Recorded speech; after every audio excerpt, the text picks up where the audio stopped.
आओ देखते हैं कि हम देखते कैसे हैं। मेरा मतलब है कि हम सामने रखे हुए ऑब्जेक्ट्स या फिर मिरर में बन रही हुई इमेज, इसे हम देखते कैसे हैं। तो अब इसके लिए एक ऑब्जेक्ट को ले लेते हैं। मेरे पास यहाँ पे एक संतरा है और ये रखा हुआ है कहीं रूम पे।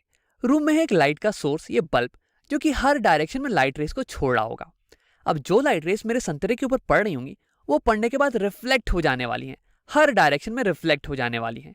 अगर मैं इस संतरे पे कोई पॉइंट भी लूँ ना, ये वाला पॉइंट, तो इस पे भी जो लाइट रेस पड़ रही होंगी, ये हर एक डायरेक्शन में रिफ्लेक्ट हो जाने वाली है। अब देखो, अगर मुझे इस पॉइंट को देखना है तो मुझे एटलीस्ट 2 रिफ्लेक्टेड रेस चाहिए होंगी जो कि मेरे आंखों में पड़े, एटलीस्ट 2 रेस। अब इसके बारे में डिटेल में हम तुरंत बात करने वाले हैं, लेकिन सबसे पहले आओ उन 2 रिफ्लेक्टेड रेस को बना लेते हैं। और मान लो कि मेरी आंख कहीं यहाँ पे है और ये दोनों रेस मेरी आंखों के अंदर जा रही हैं। अब देखो, मेरी ब्रेन को ये पता नहीं होगा कि ये दोनों लाइट रेस जो कि अभी अभी आंखों के अंदर एंटर की है ना, ये कहाँ से ओरिजिनेट कर रही हैं। अब ये पता लगाने के लिए मेरी ब्रेन को बहुत ही फास्ट कैलकुलेशन करनी पड़ेगी। मेरा ब्रेन इन दोनों लाइट रेस को पीछे की तरफ प्रोड्यूस करने वाला है, कुछ ऐसे। और जहां पे इंटरसेक्शन होता हुआ दिखेगा ब्रेन को, ब्रेन मान लेगा कि इसी पॉइंट से ये दोनों लाइट रेस ओरिजिनेट कर रही हैं, डाइवर्ज कर रही हैं और मेरे आंखों पे पड़ रही हैं। तो ऐसे ब्रेन बता पाता है कि ये पॉइंट कितनी दूर है, कहाँ पे लोकेटेड है। अब ऐसे ही करके इस ऑरेंज के सारे पॉइंट्स ये लाइट रेस को रिफ्लेक्ट कर रहे होंगे आंखों की तरफ, और हमारा ब्रेन उन सारे लाइट रेस को पीछे की तरफ प्रोड्यूस करके ये बता पाएगा कि ये सारी पॉइंट्स हैं कहाँ पे, और ऐसे करके वो इस पूरे ऑरेंज को देख पाएगा। तो यानी कि अगर तुम किसी चीज को देख रहे हो, तो यानी कि उस ऑब्जेक्ट से कुछ लाइट रेस तुम्हारी आंखों की तरफ आ रही हैं, एटलीस्ट 2 तो आ ही रही हैं। अब तुम्हारा ब्रेन इन लाइट रेस को पीछे की तरफ प्रोड्यूस करके इंटरसेक्शन पॉइंट को कैलकुलेट कर लेता है कि ये कितना दूर है, और ऐसे ही बता पाता है कि कहाँ पे ऑब्जेक्ट रखी हुई है। अब देखो, मैंने कहा था कि 2 लाइट रेस मिनिमम चाहिए। अब ऐसा इसलिए क्योंकि ब्रेन को इन लाइट रेस को पीछे प्रोड्यूस करके इंटरसेक्शन पॉइंट कैलकुलेट करना है ना। अब अगर एक ही लाइट रे आ रही होगी तो इंटरसेक्शन पॉइंट कहाँ से निकालोगे? तुम तो उसे हमेशा पीछे की तरफ भी प्रोड्यूस करते जाओगे, है ना। तो इंटरसेक्शन पॉइंट के लिए एटलीस्ट 2 लाइट रेस चाहिए। अब अगर 2 से ज़्यादा लाइट रेस हो जाएं तो और भी अच्छी बात है। अगर मान लो कि यहाँ पे एक और लाइट रे होती जो कि यहाँ ऐसे बीच में यहाँ कहीं आँख पे पड़ रही होती।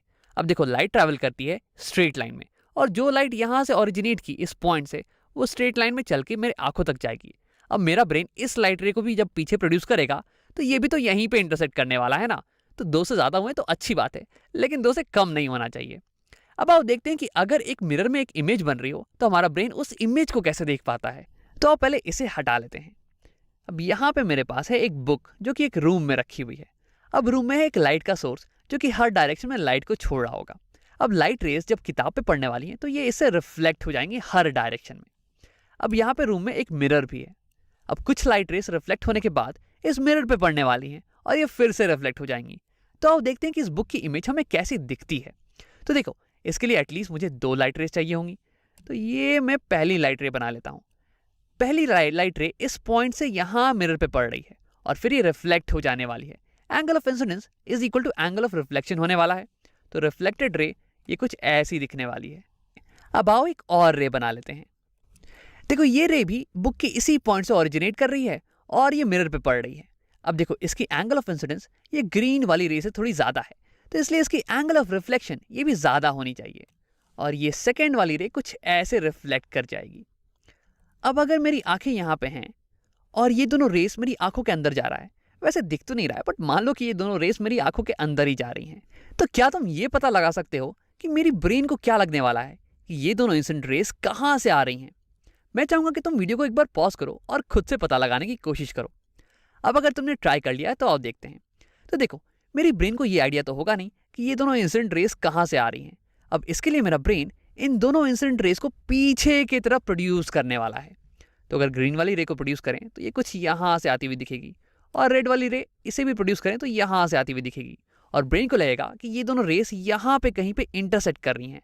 तो यानी कि हमारा ब्रेन ये सोचेगा कि ये दोनों इंसिडेंट रेस ये यहीं से ओरिजिनेट कर रही हैं और यहाँ से डाइवर्ज करके हमारी आंखों पे पड़ रही हैं। तो मेरे ब्रेन के लिए यही पॉइंट ये हो गई सोर्स, इन दोनों रेस की सोर्स, और उसे लगेगा कि बुक के ये वाली पॉइंट ये यहाँ पे है।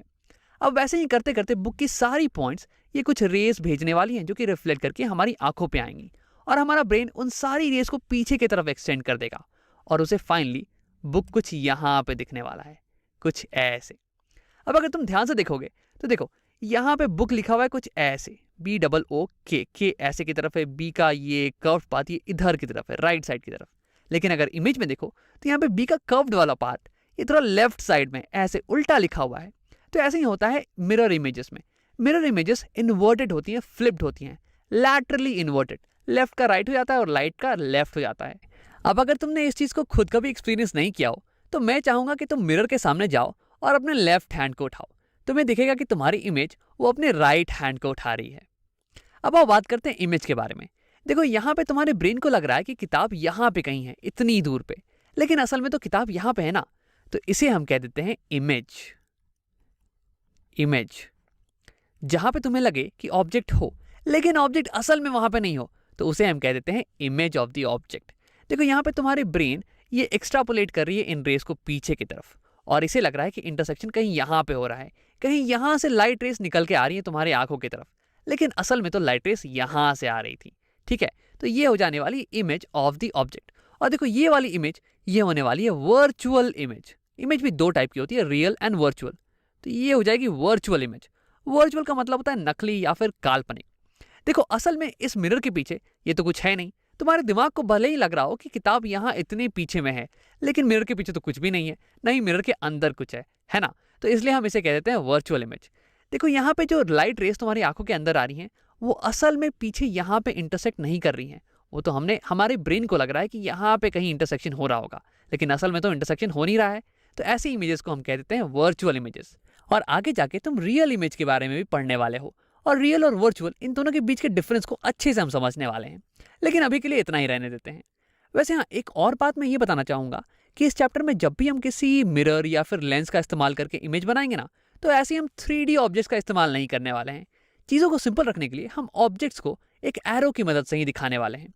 जैसे कि फॉर एग्जाम्पल अगर मान लो कि तुम्हारे पास यहाँ पे कुछ हो, ये ग्राउंड है और ये मिरर है, और मान लो कि यहाँ पे कहीं एक ऑब्जेक्ट रखा हुआ है, तो ऑब्जेक्ट को मैं इस बार एक एरो से ही दिखाने वाला हूँ क्योंकि ये सिंपल हो जाएगा।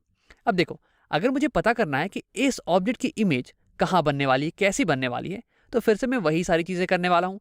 मैं टॉप मोस्ट पॉइंट लूंगा, इस ऑब्जेक्ट का एक कोई सा भी पॉइंट ले लूंगा, टॉप मोस्ट पॉइंट ले लेते हैं और इसे दो रेस को निकालते हैं।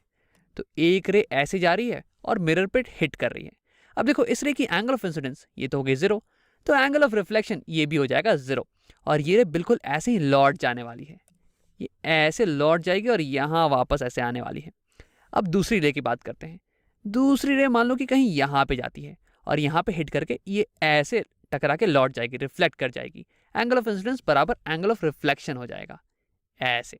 अब अगर तुम्हारी आंख यहाँ पे है तो ये दोनों रेस तुम्हारी आंख के अंदर जाने वाली है। फिर तुम्हारा ब्रेन इन दोनों ही रेस को पीछे की तरफ प्रोड्यूस करने वाला है। ये देखने वाला है कि कहाँ पे इंटरसेक्शन हो रहा है इन दोनों रेस का, और जहाँ पे इंटरसेक्शन होगा ब्रेन मान लेगा कि यही सोर्स है, यहीं से ये दोनों रेस प्रोड्यूस होके डाइवर्ज करके मेरी आंखों में आ रही हैं।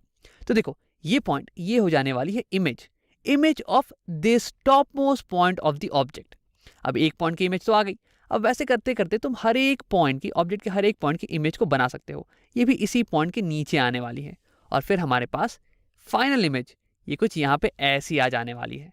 तो ऐसे ही डायग्राम्स का इस्तेमाल करके हम इमेज बनाने वाले हैं इस चैप्टर के अंदर। अब आओ एक बार रिकैप कर लेते हैं। इस वीडियो में हमने देखा कि कैसे हम किसी भी ऑब्जेक्ट को देखते हैं या फिर किसी भी ऑब्जेक्ट की इमेज को देखते हैं, और हमने ये भी डिफाइन किया कि इमेज आखिरकार होता क्या है और वर्चुअल इमेज ये क्या होती है। लंदन में एक फेमस बिल्डिंग है, वॉकी टॉकी बिल्डिंग। अब वॉकी टॉकी एक टाइप का फोन होता है जिसकी तरह दिखती है ये बिल्डिंग, और इसलिए इसे हम वॉकी टॉकी बुलाते हैं। अब देखो ये जो बिल्डिंग है ना, ये फेमस है अपनी आसपास की चीजों को जलाने के लिए। इसने एक दिन अपने सामने की दुकान की डोरमैट को ही जला दिया, और एक दिन इसके सामने एक कार पार्क थी और उसके शीशे को इसने पिघला दिया। अब तुम सोच रहे होगे कि ऐसा ये कैसे कर पा रही है। तो ऐसा ये कर पा रही है अपने शेप के कारण। अब इसे समझने के लिए हम बात करने वाले हैं कर्व्ड मिरर्स के बारे में। कर्व्ड मतलब कि मुड़ी हुई मिरर्स। अब देखो तुमने अक्सर देख रखा होगा कि फ्लैट मिरर्स क्या होती हैं, ये तो तुम्हारे घर में भी होगा, लेकिन अगर तुम इसे आगे की तरफ मोड़ दो कुछ ऐसे, तो तुम्हें एक टाइप की कर्व्ड मिरर मिल जाएगी। या फिर तुम अगर इसे पीछे की तरफ मोड़ दो ऐसे, तो तुम्हें दूसरी टाइप की कर्व्ड मिरर मिल जाएगी। इस वीडियो में हम बात करने वाले हैं इस आगे की तरफ मुड़ी हुई कर्व्ड मिरर्स के बारे में, और इसे हम बुलाते हैं कॉनकेव मिरर।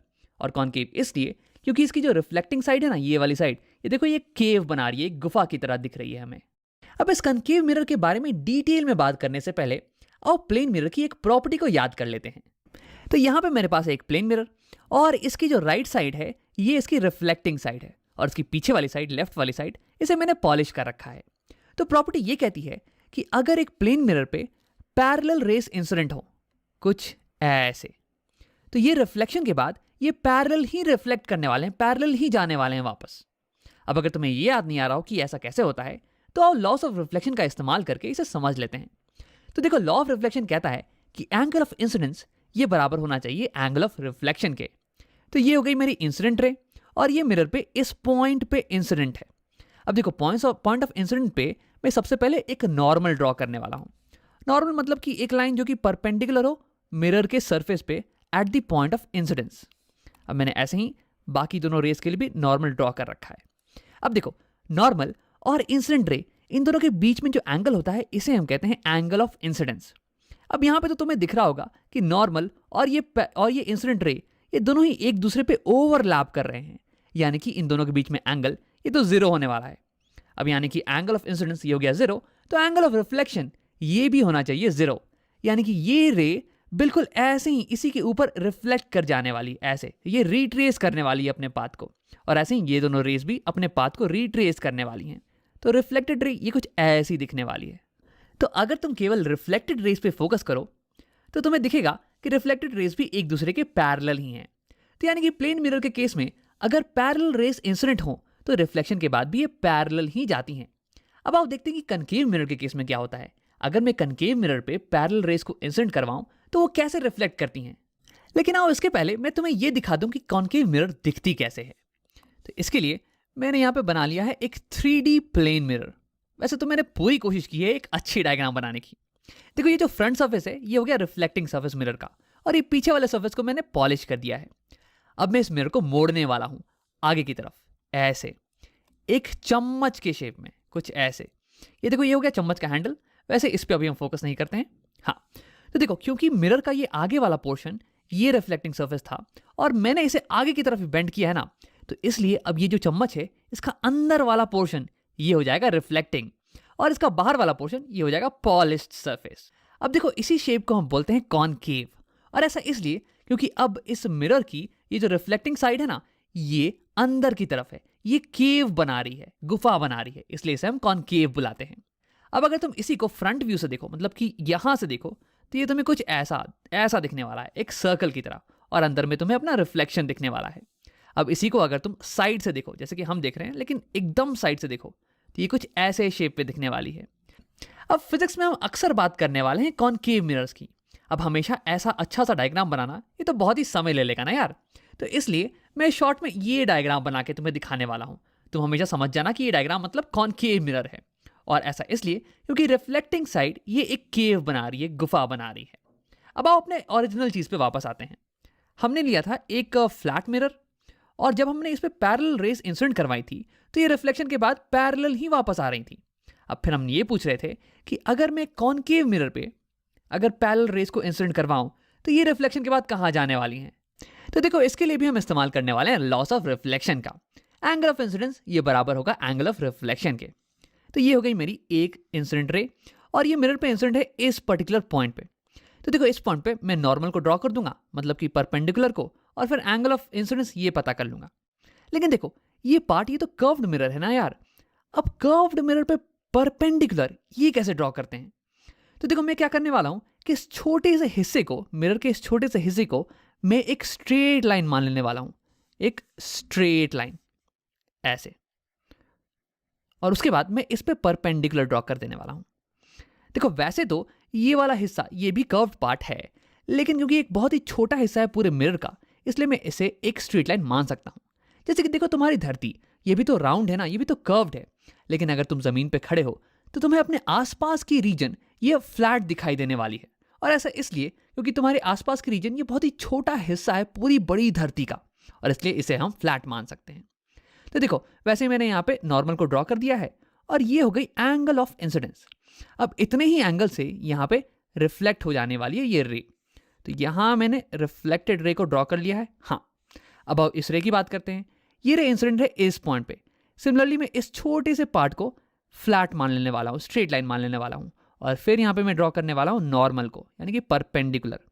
अब देखो, परपेंडिकुलर और इंसिडेंट रे, इन दोनों के बीच का एंगल ये तो 0 डिग्रीज है, यानी कि एंगल ऑफ इंसिडेंस हो गया 0, और रिफ्लेक्टेड एंगल ये भी 0 डिग्री पे ही जाने वाला है, यानी कि रिफ्लेक्टेड रे ये रिट्रेस करने वाली है अपने पाथ को। तो ये मैंने बना दी रिफ्लेक्टेड रे। अब देखो, इसकी बात करते हैं, इस रे की। ये रे इंसिडेंट रे इस पॉइंट पे, ये इसे मैंने मान लिया फ्लैट लाइन, स्ट्रेट लाइन, और यहां मैंने ड्रॉ कर दी एक नॉर्मल। ये हो गई एंगल ऑफ इंसिडेंस। अब इतने ही एंगल से रिफ्लेक्ट हो जाएगी रे, तो ये मैंने बना दी रिफ्लेक्टेड रे। अब देखो, ये जो पर्टिकुलर शेप का कनकेव मिरर है ना, ये पैरेलली इंसिडेंट रेस को पैरेलली रिफ्लेक्ट नहीं कर रहा है जैसे कि हमारा प्लेन मिरर कर रहा था, बल्कि ये ऐसे रिफ्लेक्ट कर रहा है कि सारी रिफ्लेक्टेड रे ये एक पॉइंट से पास होकर गुजर रही हैं, एक पर्टिकुलर पॉइंट से। अब देखो, इस पर्टिकुलर शेप को हम बोलते हैं पैराबोलिक। ये स्फेरिकल नहीं है बल्कि पैराबोलिक है। अब इसके बारे में हम बाद में डिटेल में बात करने वाले हैं, लेकिन बस तुम अभी ये समझ लो कि हमने मिरर को इतना मोड़ा है, एग्जैक्टली इतना मोड़ा है कि ये सारी पैरेलल इंसिडेंट रेस को एक पॉइंट के टुवर्ड्स बेंड कर दे। अब यहाँ पे अगर और भी ज्यादा रेस होती ना, ये मैंने कुछ दिखा रखा और रेस को, तो ये सारी रेस इस पॉइंट के थ्रू पास करती। अब देखो, इस पर्टिकुलर चीज को हम इंग्लिश में एक वर्ड बोलते हैं। अगर अलग अलग चीजें एक पॉइंट पे मिलें तो उसे हम बोलते हैं कन्वर्ज करना। तो यानी कि ये पर्टिकुलर शेप का मिरर ये पैरेलल इंसिडेंट रेस को एक पॉइंट पे कन्वर्ज करवा रहा है। अब इस पॉइंट को हम एक स्पेशल नाम देते हैं, इसे हम बुलाते हैं फोकस, और इसे रिप्रेजेंट करते हैं हम कैपिटल F से। और ऐसा इसलिए क्योंकि ये मिरर इंसिडेंट रेस को इस पॉइंट पे फोकस करवा रहा है। सोचो कि इस पॉइंट पे कितनी ज्यादा ब्राइटनेस होने वाली है, क्योंकि ये सारी लाइट ये इस पॉइंट में ही तो पड़ रही है, और यहाँ पे कितना ज्यादा हीट होने वाला है। तो देखो, अब हम इसकी मदद से हम अपने ओरिजिनल प्रॉब्लम को आंसर करने के लिए तैयार हैं कि हमारी जो बिल्डिंग थी ना, ये वाली वॉकी टॉकी बिल्डिंग, ये अपने आसपास की चीज़ों को जला क्यों देती है।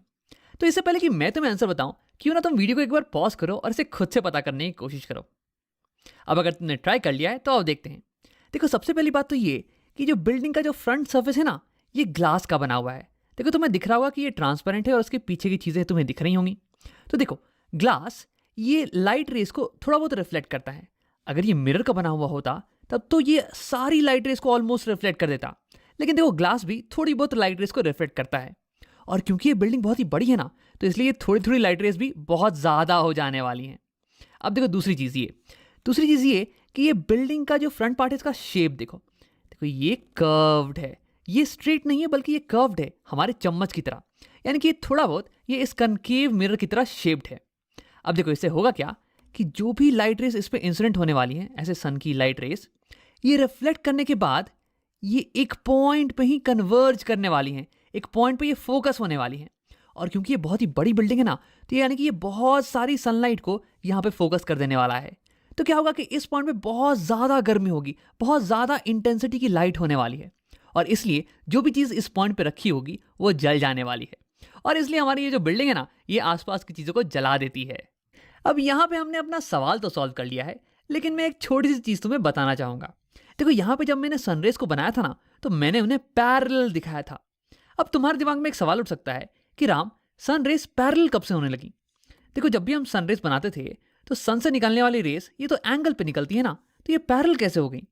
देखो, तुम्हारा सवाल बिल्कुल ही सही है, लेकिन देखो, इस केस में हमारे बिल्डिंग पे जो रेस पड़ रही है ना, सन की रेस, उसे हम ऑलमोस्ट पैरेलल मान सकते हैं।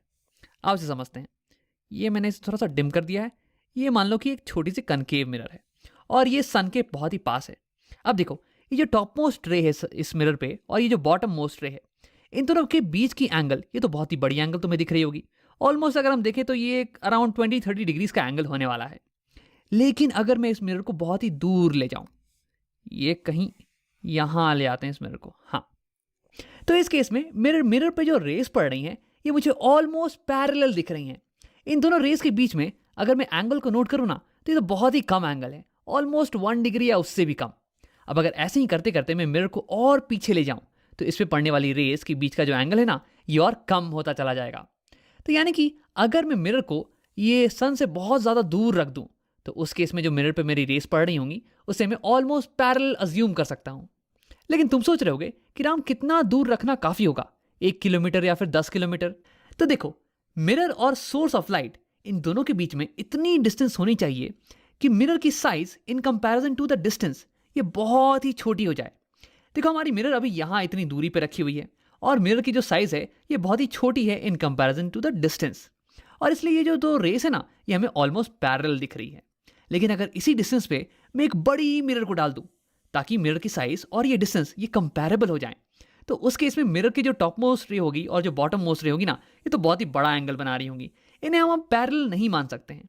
तो वैसे ही देखो हमारी धरती के केस में अगर ये इसे मैं सन मान लूँ, इतना बड़ा सन हो गया, तो हमारी धरती ये तो एक छोटी सी डॉट होने वाली है यहाँ पे, और हमारी ये जो वॉकी टॉकी बिल्डिंग है ये तो बहुत ही छोटी है धरती के कंपैरिजन में भी। तो यानी कि बिल्डिंग की साइज ये बहुत ही छोटी है इन कंपैरिजन टू बिल्डिंग और सन के बीच का डिस्टेंस। तो उस केस में जो सनराइज बिल्डिंग पे पड़ रही होगी ना उसे हम ऑलमोस्ट पैरेलल मान सकते हैं आसानी से। आओ वीडियो को समराइज कर लेते हैं। हमने इस वीडियो में कॉनकेव मिरर के बारे में पढ़ा। देखो अगर तुम एक प्लेन मिरर लो और इसे अंदर की तरफ कर्व कर दो, बेंड कर दो, ताकि उसका रिफ्लेक्टिंग सरफेस ये केव बनाए, तो हमें मिल जाता है कॉनकेव मिरर। और अगर इस मिरर पे पैरेलल रेस इंसिडेंट हो तो ये मिरर उसे रिफ्लेक्ट कर देती है ऐसे कि सारी लाइट एक पॉइंट पे फोकस हो जाए। अब इसीलिए हमारी जो वॉकी टॉकी बिल्डिंग है ना ये आसपास रखी हुई चीजों को जला देती है। पिछले एक वीडियो में हमने कनकेव मिरर की बात की थी। ये ऐसा मिरर है जिसका कि रिफ्लेक्टिंग साइड एक केव बना रहा हो, ये अंदर की तरफ मुड़ी हुई हो। अब कनकेव मिरर पे अगर पैरेलल रेस इंसिडेंट हो तो ये रिफ्लेक्शन के बाद एक पॉइंट से ही गुजरती हैं। अब अगर चीजें एक पॉइंट पे मिलें तो उन्हें हम इंग्लिश में बोलते हैं कन्वर्ज करना।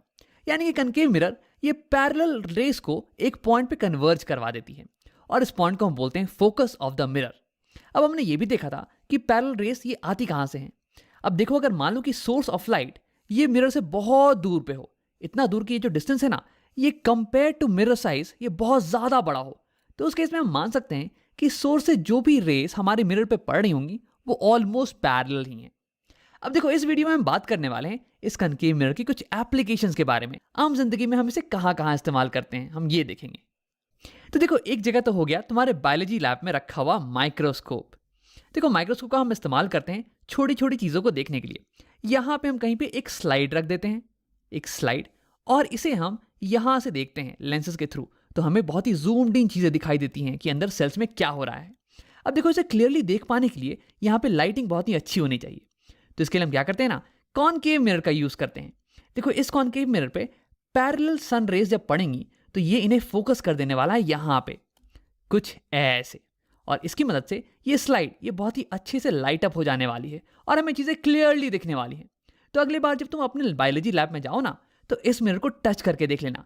ये तुम्हें दूर से देखने में भले ही फ्लैट मिरर लगेगा, लेकिन जब तुम इसे टच करोगे ना तो तुम्हें पता चल जाने वाला है कि ये कॉनकेव मिरर है और ये अंदर की तरफ बेंट है। अब देखो एक और एप्लीकेशन कनकेव मिरर का होता है डिश टीवी के एंटेना में। इसे तुमने देख रखा होगा बहुत लोगों की छत पे। इसकी मदद से हम अपने फेवरेट टीवी चैनल्स को देख पाते हैं। तो देखो ये काम ऐसे करती है ना कि कहीं दूर पे होगा एक टावर जो कि टीवी सिग्नल्स को रेडियो वेव्स की फॉर्म में भेजता है इनकी तरफ। देखो रेडियो वेव्स ये लाइट ही होती हैं, बस ये हमें दिखती नहीं है। विजिबल लाइट ये अलग होती है और फिर इनविजिबल लाइट ये अलग होती है। तो रेडियो वेव एक टाइप की इनविजिबल लाइट है। अब देखो क्योंकि ये टावर बहुत ही दूर है ना, इसलिए इससे आने वाली लाइट रेस या फिर रेडियो वेव्स ये ऑलमोस्ट पैरेलल होने वाली है इस डिश टीवी के एंटीना पे। अब देखो ये जो प्लेट है ये कॉनकेव शेप का है, यानी कि ये इनकमिंग पैरेलल रेस को ऐसे रिफ्लेक्ट करेगा कि ये सारी रेस ये एक पॉइंट से ही होके जाने वाली हैं, यानी कि फोकस से कुछ ऐसे। अब देखो फोकस पे हमने लगा दिया है एक मशीन, ये एक रिसीवर, ये इन सारी रेस को कलेक्ट कर लेने वाला है और फिर ये इसे सेंड कर देगा तुम्हारे टीवी की तरफ ताकि तुम अपने फेवरेट चैनल को देख पाओ। अब एक और एप्लीकेशन होता है कनकेव मिरर का सोलर कुकर में। देखो सोलर से मेरा मतलब हो गया सूर्य की मदद से, और कुकर ये तो एक चीज हो गई जिसकी मदद से हम खाना बनाते हैं। तो सोलर कुकर में होता है कनकेव मिरर, उसे हम पॉइंट कर देते हैं सूरज की तरफ। तो ये क्या करता है ना कि सूरज की जो रेस है पैरेलल रेस उसे ये फोकस कर देता है एक पॉइंट पे, और इस पॉइंट पे हम रख देते हैं कुकर को कुछ खाने के साथ। तो अब देखो इस पॉइंट पे तो हो रही होगी बहुत गर्मी, क्योंकि अब सारी सनलाइट इस पॉइंट पे फोकस्ड है। अब इसी गर्मी की मदद से कुकर के अंदर रखा हुआ खाना ये तुरंत ही पक जाता है। तो ऐसे ही काम करती है हमारी सोलर कुकर। अब आओ एक और अलग सा एग्जाम्पल देखते हैं। देखो इसका इस्तेमाल करते हैं हम टॉर्च में या फिर किसी कार या बाइक की हेडलाइट में। देखो यहाँ पे है एक बल्ब और इसके पीछे लगा हुआ है एक मिरर, ये है कॉनकेव मिरर। अब तुम सोच रहे होगे कि क्या टॉर्च में हम लाइट को एक पॉइंट पे फोकस करते हैं? तो नहीं, असल में इसका बिल्कुल ही उल्टा एप्लीकेशन होता है यहाँ पे। अब इसे समझने के लिए आओ यहाँ पे एक बार देख लेते हैं। देखो इस एग्जाम्पल में हमने सोर्स को कहीं पे दूर पे रख दिया था और लाइट सोर्स से जो पैरेलल रेस आ रही थी ना, उसे हम रिफ्लेक्ट करवा के एक पॉइंट पे फोकस करवा ले रहे थे। लेकिन देखो क्या होगा जब मैं इस लाइट सोर्स को इस पॉइंट पे ही रख देने वाला हूं। तो इसे समझने के लिए हम एक रे की पाथ पे फोकस करने वाले हैं। देखो पहले एक रे ऐसे आ रही थी और फिर रिफ्लेक्ट होने के बाद ये रिफ्लेक्टेड रे कुछ इस पाथ पे चली गई। अब इस बार मैंने सोर्स को बिल्कुल यहीं पे डाल दिया है, तो इसकी एक रे में ऐसे देखता हूं जो कि इस रिफ्लेक्टेड रे की पाथ को ही फॉलो करके ऐसे ऊपर जाए और फिर मिरर को हिट करे, कुछ ऐसे। ये रिफ्लेक्ट करने के बाद कहां जाने वाली है? तो देखो अगर इस रे ने पिछले वाली रे की पाथ को फॉलो किया है तो ये रिफ्लेक्शन के बाद पिछले वाली रे की पाथ को ही फॉलो करते रहेगी हमेशा हमेशा के लिए, और ये कुछ ऐसी चली जाएगी, ऐसे। अब तुम्हें लग रहा होगा कि ऐसा कैसे हो रहा है यार, तो अब इसे समझने के लिए लॉस ऑफ रिफ्लेक्शन को एक बार अप्लाई कर लेते हैं। तो मैं इसे हटा देता हूं, हाँ, और ये हो गया मेरा इंसिडेंट रे, और ये मिरर पे यहां पे कहीं पे इंसिडेंट है। तो यहां पे मैं एक नॉर्मल ड्रॉ करने वाला हूं। देखो नॉर्मल मिरर के परपेंडिकुलर एक लाइन होती है। अब नॉर्मल और इंसिडेंट रे के बीच का एंगल, इसे हम बुलाते हैं एंगल ऑफ इंसिडेंस, और मान लो कि यहाँ पे दिया हुआ है कुछ 30 डिग्री के बराबर। तो यानी कि एंगल ऑफ रिफ्लेक्शन ये भी 30 डिग्रीज होना चाहिए, यानी कि रिफ्लेक्टेड रे ये भी 30 डिग्रीज बना के ऐसे निकल जाने वाली है। अब इस बार मैं इंसिडेंट रे को ऐसे लेने वाला हूं ताकि वो पिछले रिफ्लेक्टेड रे को बिल्कुल ओवरलैप कर जाए, यानी कि मैं पिछले रे को पूरा उल्टा कर देने वाला हूं। तो देखो ये तो हो गई सेम पिछली वाली लाइन, और ये नॉर्मल, ये तो वही की वही रहने वाली है, यानी कि इस लाइन और इस लाइन के बीच का एंगल ये तो सेम ही रहने वाला है यार, यानी कि 30 डिग्रीज। यानी कि एंगल ऑफ इंसिडेंस ये इस बार है 30 डिग्रीज, तो यानी कि एंगल ऑफ रिफ्लेक्शन ये भी 30 डिग्रीज ही होने वाला है, बिल्कुल पिछले बार की तरह। तो यानी कि ये जो रिफ्लेक्टेड रे है ये भी बिल्कुल पिछली इंसिडेंट रे के ऊपर ही चली जाएगी ओवरलैप करते हुए। तो यानी कि अगर मैं लाइट रे के पाथ को उल्टा कर दूं तो यानी कि मेरी लाइट रे ये अपने जिस पाथ पे वो चल के आई थी ना, उसे पूरा रिट्रेस करके वापस जाने वाली है। अब एक और एग्जांपल देख लो। मान लो कि हमारे पास कुछ ऐसा सेटअप है, ये एक मिरर है और ये एक मिरर है। अब लाइट रे आई ऐसे टकरा के फिर ये ऐसे रिफ्लेक्ट हो गई, फिर ऐसे रिफ्लेक्ट हो गई। अब यहां पे अगर मैंने इस लाइट रे को उल्टा कर दिया, इसके पाथ को उल्टा कर दिया, तो ये लाइट रे बिल्कुल ऐसे जाएगी और फिर रिफ्लेक्ट होके फिर ऐसे और फिर ऐसे अपने इनिशियल पाथ को रिट्रेस करने वाली है, बिल्कुल ही उल्टा चलने वाली है। और इसे हम कहते हैं principle of reversibility of light. यानी कि अगर लाइट रे के पाथ को उल्टा कर दो तो ये सेम टू सेम अपना पाथ फॉलो करके पीछे चली जाएगी। तो इस केस में पहले हमारे सोर्स से पैरेलल रेस आ रही थी और मिरर से रिफ्लेक्ट करने के बाद ये सारी एक पॉइंट पे फोकस हो जा रही थी। अब इस बार मैंने सोर्स को यहीं पे डाल दिया है, इस फोकस के ऊपर। तो अब क्या होने वाला है कि इस सोर्स से लाइट रेस निकलेंगी और ये फिर इंसिडेंट होने वाली हैं। इस पॉइंट से, एक पॉइंट से लाइट रेस निकल के इंसिडेंट होंगी मिरर पे, और फिर रिफ्लेक्ट करने के बाद ये सारी लाइट रेस पैरेलल आगे की तरफ चली जाने वाली हैं।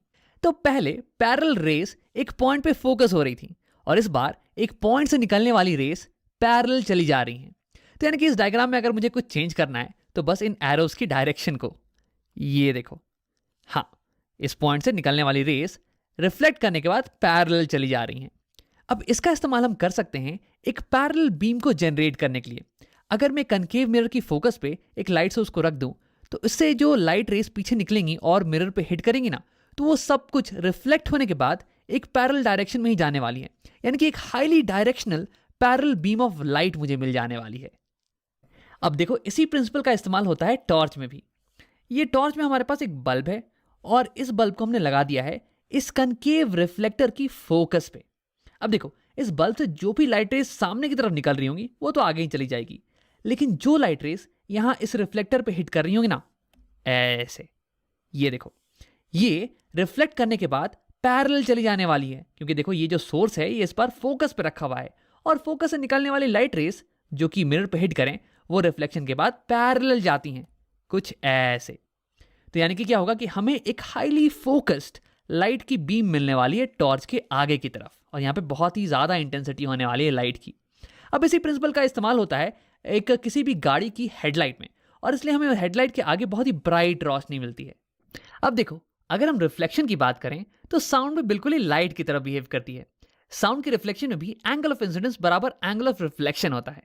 अब जैसे कि फॉर एग्जाम्पल देख लो, तुम यहाँ पे स्टेज पे खड़े हो और तुम्हें एक लेक्चर देना है, और तुम्हारी जो ऑडियंस है ना, ये यहाँ सामने तुम्हारे बैठे हुए हैं यहाँ पे। अब तुम चाहते हो कि तुम्हारी जो सारी एनर्जी है, तुम्हारी जो सारी साउंड है, वो आगे की तरफ ही फोकस्ड हो जाए। तो इसके लिए तुम क्या करोगे कि अपने पीछे एक कॉनकेव रिफ्लेक्टर लगा लेना, साउंड का कॉनकेव रिफ्लेक्टर। तो इससे क्या होगा कि जो भी तुम्हारी साउंड वेव्स पीछे की तरफ जाएगी ना, तो वो टकरा के आगे की तरफ फोकस हो जाने वाली है, आगे की तरफ रिफ्लेक्ट हो जाने वाली है। और इससे क्या होगा कि तुम्हारी सारी साउंड ये आगे की तरफ ही फोकस रहने वाली है, तुम्हारे ऑडियंस की तरफ। अब आओ एक बार वीडियो को समराइज कर लेते हैं। इस वीडियो में हमने कॉनकेव मिरर्स की कुछ एप्लीकेशंस को देखा, और ये सारी एप्लीकेशंस कॉनकेव मिरर की एक प्रॉपर्टी पे बेस्ड थी। अगर parallel rays of light concave mirror पे हिट करेंगी तो वो रिफ्लेक्ट करने के बाद एक पॉइंट पे फोकस हो जाने वाली हैं। और हाँ, इसका उल्टा भी ट्रू है। तो ये थी कॉनकेव मिरर की कुछ एप्लीकेशंस। अगर तुम एक कार या बाइक की रियर व्यू मिरर को देखो तो देखने में तो ये काफी फ्लैट दिखने वाली है, लेकिन अगर तुम इसे छुओगे ना तो तुम्हें ये महसूस होगा कि ये मिरर बाहर की तरफ उभरी हुई है। यानी कि ये मिरर फ्लैट नहीं बल्कि ये कर्व्ड मिरर है। अब तुम सोच रहे होगे हम कर्व्ड मिरर का इस्तेमाल क्यों करते हैं यार, इसके फायदे क्या क्या हैं? और यहाँ पे मिरर पे ऐसा क्यों लिखा हुआ है कि objects in the mirror are closer than they appear, यानी कि मिरर में जो चीजें दिख रही हैं वो असल में और ज्यादा पास हैं, ऐसा क्यों लिखा हुआ है? तो इन सारे सवालों का जवाब देने के लिए हमें पढ़ना पड़ेगा कर्व्ड मिरर्स के बारे में, और असलियत में हमें पढ़ना पड़ेगा बाहर की तरफ मुड़ी हुई मिरर्स के बारे में। तो अब चालू करते हैं। अब पिछले एक वीडियो में हमने बात की थी अंदर की तरफ मुड़ी हुई मिरर के बारे में। कुछ ऐसी मिरर देखो, इसका रिफ्लेक्टिंग साइड ये अंदर की तरफ है, ये केव बना रहा है, और इसलिए इसे हम बुलाते हैं कॉनकेव मिरर। अब इस मिरर पे अगर मैं पैरेलल रेस को इंसिडेंट करवाऊं तो ये रिफ्लेक्ट होने के बाद एक पॉइंट से गुजरेंगी, यानी कि concave mirror parallel incident rays को कन्वर्ज कर देता है एक पॉइंट पे, और इस पॉइंट को बुलाते हैं फोकस ऑफ द मिरर। अब देखो, इस वीडियो में हम बात करने वाले हैं बाहर की तरफ मुड़ी हुई मिरर्स के बारे में, यानी कि ऐसी मिरर के बारे में। ये देखो, हाँ, इस मिरर का रिफ्लेक्टिंग साइड ये बाहर की तरफ है, पिछले मिरर का रिफ्लेक्टिंग साइड ये अंदर की तरफ था, लेकिन हम बात करने वाले हैं इस मिरर के बारे में। देखो, इस मिरर को हम बोलते हैं कॉन्वेक्स मिरर, और ऐसा इसलिए क्योंकि वेक्स का मतलब होता है बाहर की तरफ उभरा हुआ। तो अब देखते हैं कि जब पैरेलल रेस इस मिरर पे इंसिडेंट होंगी तो वो रिफ्लेक्शन के बाद कैसी बिहेव करने वाली हैं, कहाँ जाने वाली हैं। तो यहां मैंने ड्रॉ कर रखा है इस मिरर पे कुछ पैरेलल इंसिडेंट रेस। अब देखो, यहां पे हम पैरेलल रेस का इस्तेमाल इसलिए कर रहे हैं क्योंकि इन्हें समझना थोड़ा आसान पड़ जाता है। तो हाँ, मैं हर एक इंसिडेंट रे के लिए इसकी रिफ्लेक्टेड रे को ड्रॉ कर लूंगा, और फिर देखेंगे हम कि इसकी रिफ्लेक्टेड रेस कहां से पास कर रही हैं। अब देखो, इसके लिए हम लॉस ऑफ रिफ्लेक्शन का इस्तेमाल करने वाले हैं। हर एक इंसिडेंट पॉइंट पे मैं नॉर्मल ड्रॉ कर लूंगा, और उसके बाद मैं एंगल ऑफ इंसिडेंट्स को मेजर करके एंगल ऑफ रिफ्लेक्शन इसे बना दूंगा, और फिर रिफ्लेक्टेड रे को ड्रॉ कर दूंगा। अब देखो, यहां पे प्रॉब्लम यह आएगी ना कि इस कर्व्ड लाइन पे हम नॉर्मल कैसे ड्रॉ करें, परपेंडिकुलर कैसे ड्रॉ करें। हमें तो एक फ्लैट लाइन पे नॉर्मल ड्रॉ करना आता है ना, एक स्ट्रेट लाइन पे। तो देखो, इसकी बात हमने की थी पिछले वीडियो में, कनकेव मिरर के वीडियो में। हमने वहां पे कहा था कि जहां पे ये रे इंसिडेंट हो रही है मिरर पे, हम उस पार्ट को मान लेने वाले हैं एक स्ट्रेट लाइन, और उसके बाद उस पर हम नॉर्मल ड्रॉ कर लेंगे, एक परपेंडिकुलर ड्रॉ कर लेंगे। अब अगर तुम्हें ये याद नहीं आ रहा हो तो तुम क्यों नहीं एक बार पिछला वीडियो देख के आ जाओ, और अगर तुम्हें ये याद है तो मैं चाहूंगा कि तुम इस वीडियो को पॉज करो और एक बार खुद से इन सारी रेस की रिफ्लेक्टेड रे को ड्रॉ करो, और देखो कि ये कहां से पास कर रही हैं। अब अगर तुमने ट्राई कर लिया है तो अब देखते हैं। सबसे पहले मैं इस इंसिडेंट रे की रिफ्लेक्टेड रे को ड्रॉ करने वाला हूं। तो देखो, ये जो रे है ये मिरर पे यहां पे इंसिडेंट है, इस पॉइंट पे। अब इस पॉइंट पे मैं मान लूंगा कि मिरर का एक छोटा सा हिस्सा, ये छोटा सा हिस्सा, ये ऑलमोस्ट फ्लैट है, ऑलमोस्ट स्ट्रेट लाइन है। और ऐसा इसलिए ताकि मैं इस पे एक परपेंडिकुलर को ड्रॉ कर सकूं, एक नॉर्मल को मैं ड्रॉ कर सकूं। हाँ, अब देखो, इस नॉर्मल और इंसिडेंट रे के बीच का एंगल ये हो गया एंगल ऑफ इंसिडेंस, और रिफ्लेक्टेड रे इतने ही एंगल पे रिफ्लेक्ट कर जाने वाली है, तो मैंने बना दिया है रिफ्लेक्टेड रे। ये देखो, सेम एंगल पे ये रिफ्लेक्ट कर रही है, ऑलमोस्ट सेम एंगल पे। मेरी ड्राइंग थोड़ी इतनी अच्छी है नहीं। अब आओ एक और रे के लिए ड्रॉ कर लेते हैं, इस रे का इस्तेमाल करते हैं। देखो, ये रे मिरर पे इस पॉइंट पे इंसिडेंट है। अब मैं मान लूंगा कि मिरर का ये वाला जो हिस्सा है, ये छोटा सा हिस्सा, ये ऑलमोस्ट फ्लैट है, और फिर मैं इस पर नॉर्मल ड्रॉ कर दूंगा। ये हो गया नॉर्मल, और ये हो गई मेरी एंगल ऑफ इंसिडेंस, और इसी को मान के मैं रिफ्लेक्टेड रे को ड्रॉ कर लेने वाला हूं, ऐसे। हाँ, अब देखो, ऐसे ही मैंने बाकी सारी इंसिडेंट रे की रिफ्लेक्टेड रे को ड्रॉ कर रखा है। पहले इसे मैं हटा देता हूं, और ये रही सारी रेस की रिफ्लेक्टेड रे। अब अगर तुम यहां पर ध्यान से देखो तो तुम्हें दिखेगा कि ये पैरेलल रेस ये रिफ्लेक्शन के बाद पैरेलल नहीं जा रही हैं, बल्कि ऐसा लग रहा है कि ये सारी रिफ्लेक्टेड रेस ये एक दूसरे से दूर भाग रही हैं। यानी कि कॉन्वेक्स मिरर ये पैरेलल इंसिडेंट रेस को एक दूसरे से दूर रिफ्लेक्ट कर देता है, यानी कि ये इंसिडेंट रेस को फैला देता है। अब इसी को हम इंग्लिश में बोलते हैं डाइवर्ज करना। यानी कि कॉन्वेक्स मिरर की प्रॉपर्टी ये हो गई कि वो पैरेलल इंसिडेंट रेज को डाइवर्ज कर देगा, फैला देगा। अब तुम्हें याद होगा कि कॉनकेव मिरर की प्रॉपर्टी क्या थी। Concave mirror parallel incident raise को एक पॉइंट पे फोकस कर देता था और इसे हम बोलते हैं कन्वर्ज करना इंग्लिश में। यानी कि कॉनकेव मिरर ये पैरेलल रेज को कन्वर्ज करता है और कॉन्वेक्स मिरर ये पैरेलल रेज को डाइवर्ज करता है। अब देखो एक इंटरेस्टिंग चीज, स्टार्टिंग में मैंने तुमसे कहा था कि इन इंसिडेंट रेज की रिफ्लेक्टेड रेज को ड्रॉ करो और देखो कि ये कहां पे मिल रही हैं। अब तुम ये बोलोगे कि ये रिफ्लेक्टेड रेज तो एक दूसरे से दूर जा रही हैं, तो राम ये तो कभी मिलने वाली है ही नहीं। तो तुम्हारी बात तो बिल्कुल सही है, लेकिन यहाँ पे एक इंटरेस्टिंग चीज हो रही है। अगर मैं इन रिफ्लेक्टेड रेज को पीछे की तरफ प्रोड्यूस कर दूं कुछ ऐसे, ये देखो, तो ऐसा लगेगा कि ये रिफ्लेक्टेड रेज ये पीछे इस फोकस पॉइंट से ओरिजिनेट कर रही हैं, यहां से ये फैलना चालू कर रही हैं, यहां से ये डाइवर्ज कर रही हैं। वैसे असल में तो यहां से डाइवर्ज नहीं कर रही हैं, लेकिन हाँ, इन्हें पीछे प्रोड्यूस करने पर लगेगा कि यहीं से स्टार्ट कर रही हैं। तो यानी कि कॉन्वेक्स मिरर के लिए भी एक फोकस डिफाइंड है और ये होता है मिरर के पीछे, और ऐसा लगता है कि रिफ्लेक्टेड रेज ये इस पॉइंट से ही डाइवर्ज कर रही हैं। तो यानी कि कॉन्वेक्स मिरर पे अगर पैरेलल रेज इंसिडेंट करवाओ ना, तो ये इन रेज को डाइवर्ज कर देगा, फैला देगा।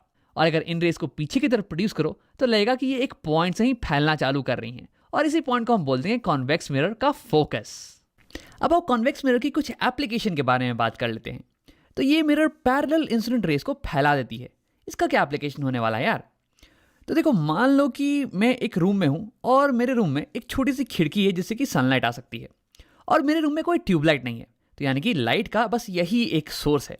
अब इसके सामने अगर मैं एक कॉन्वेक्स मिरर लगा दूं तो ये पैरेलल सनलाइट को ये फैला देने वाला है और मेरे पूरे रूम में रोशनी हो जाएगी।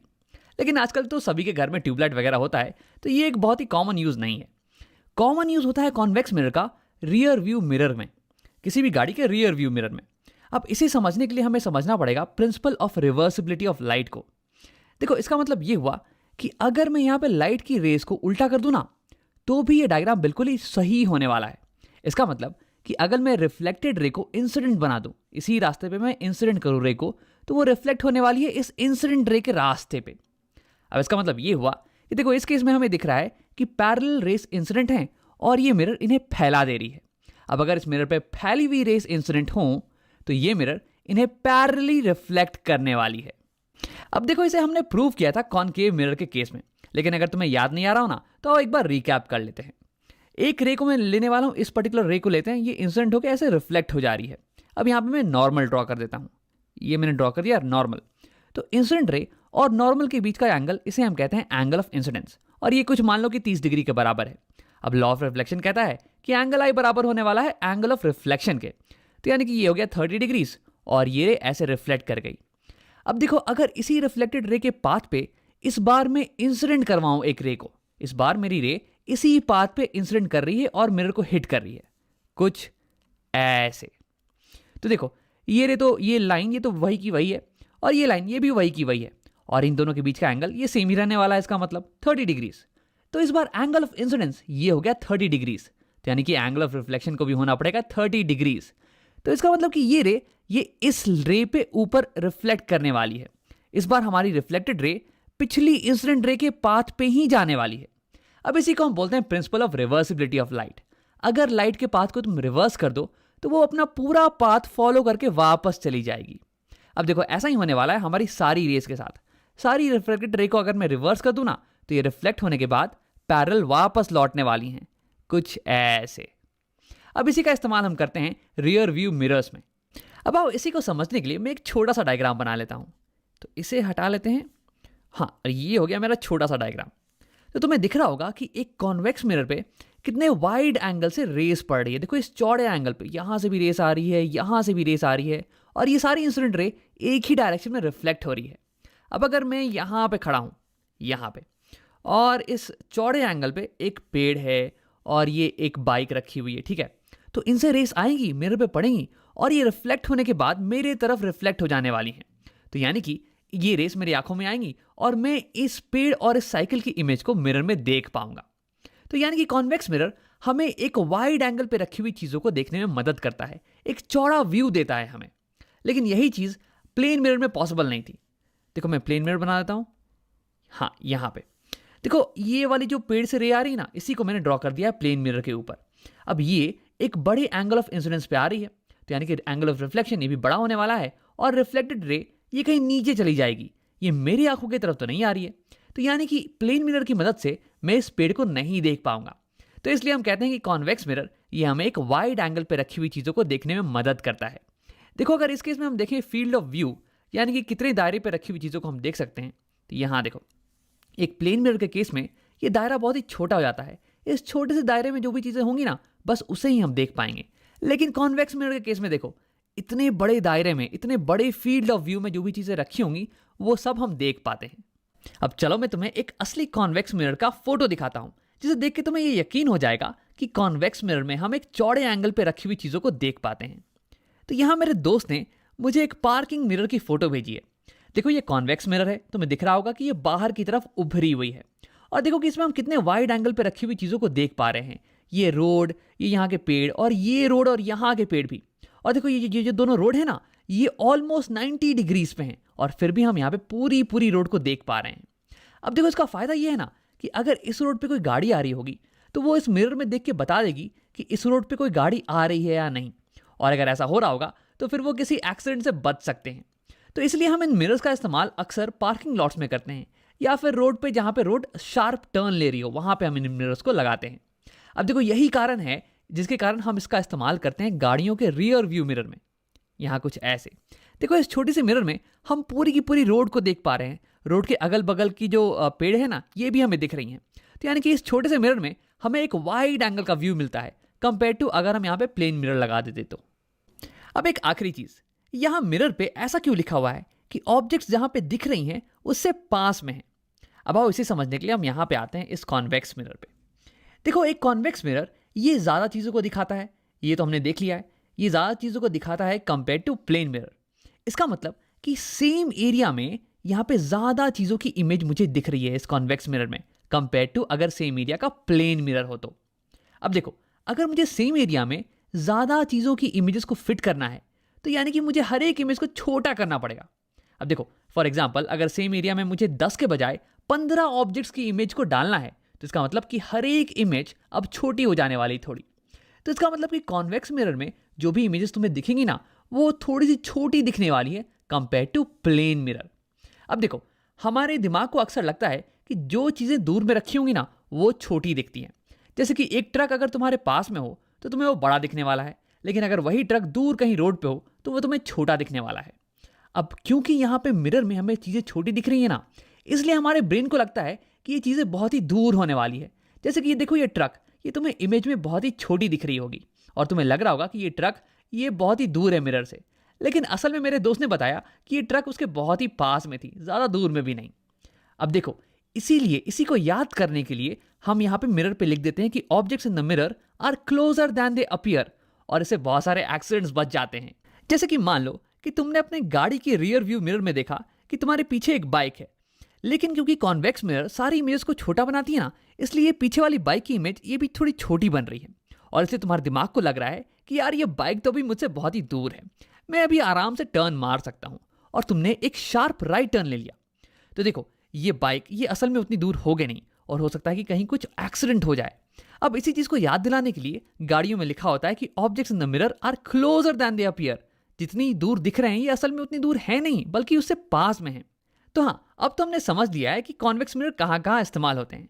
आओ एक बार रिकैप कर लेते हैं। इस वीडियो में हमने कॉन्वेक्स मिरर के बारे में पढ़ा। ये ऐसी कर्व्ड मिरर होती है ना जो कि बाहर की तरफ मुड़ी हुई हो, जो कि बाहर की तरफ उभरी हुई हो। इनका रिफ्लेक्टिंग सरफेस ये बाहर की तरफ होता है और इन मिरर्स पे जब पैरेलल रेस पड़ती है ना तो ये रिफ्लेक्ट करने के बाद फैल जाती हैं, डाइवर्ज कर जाती हैं।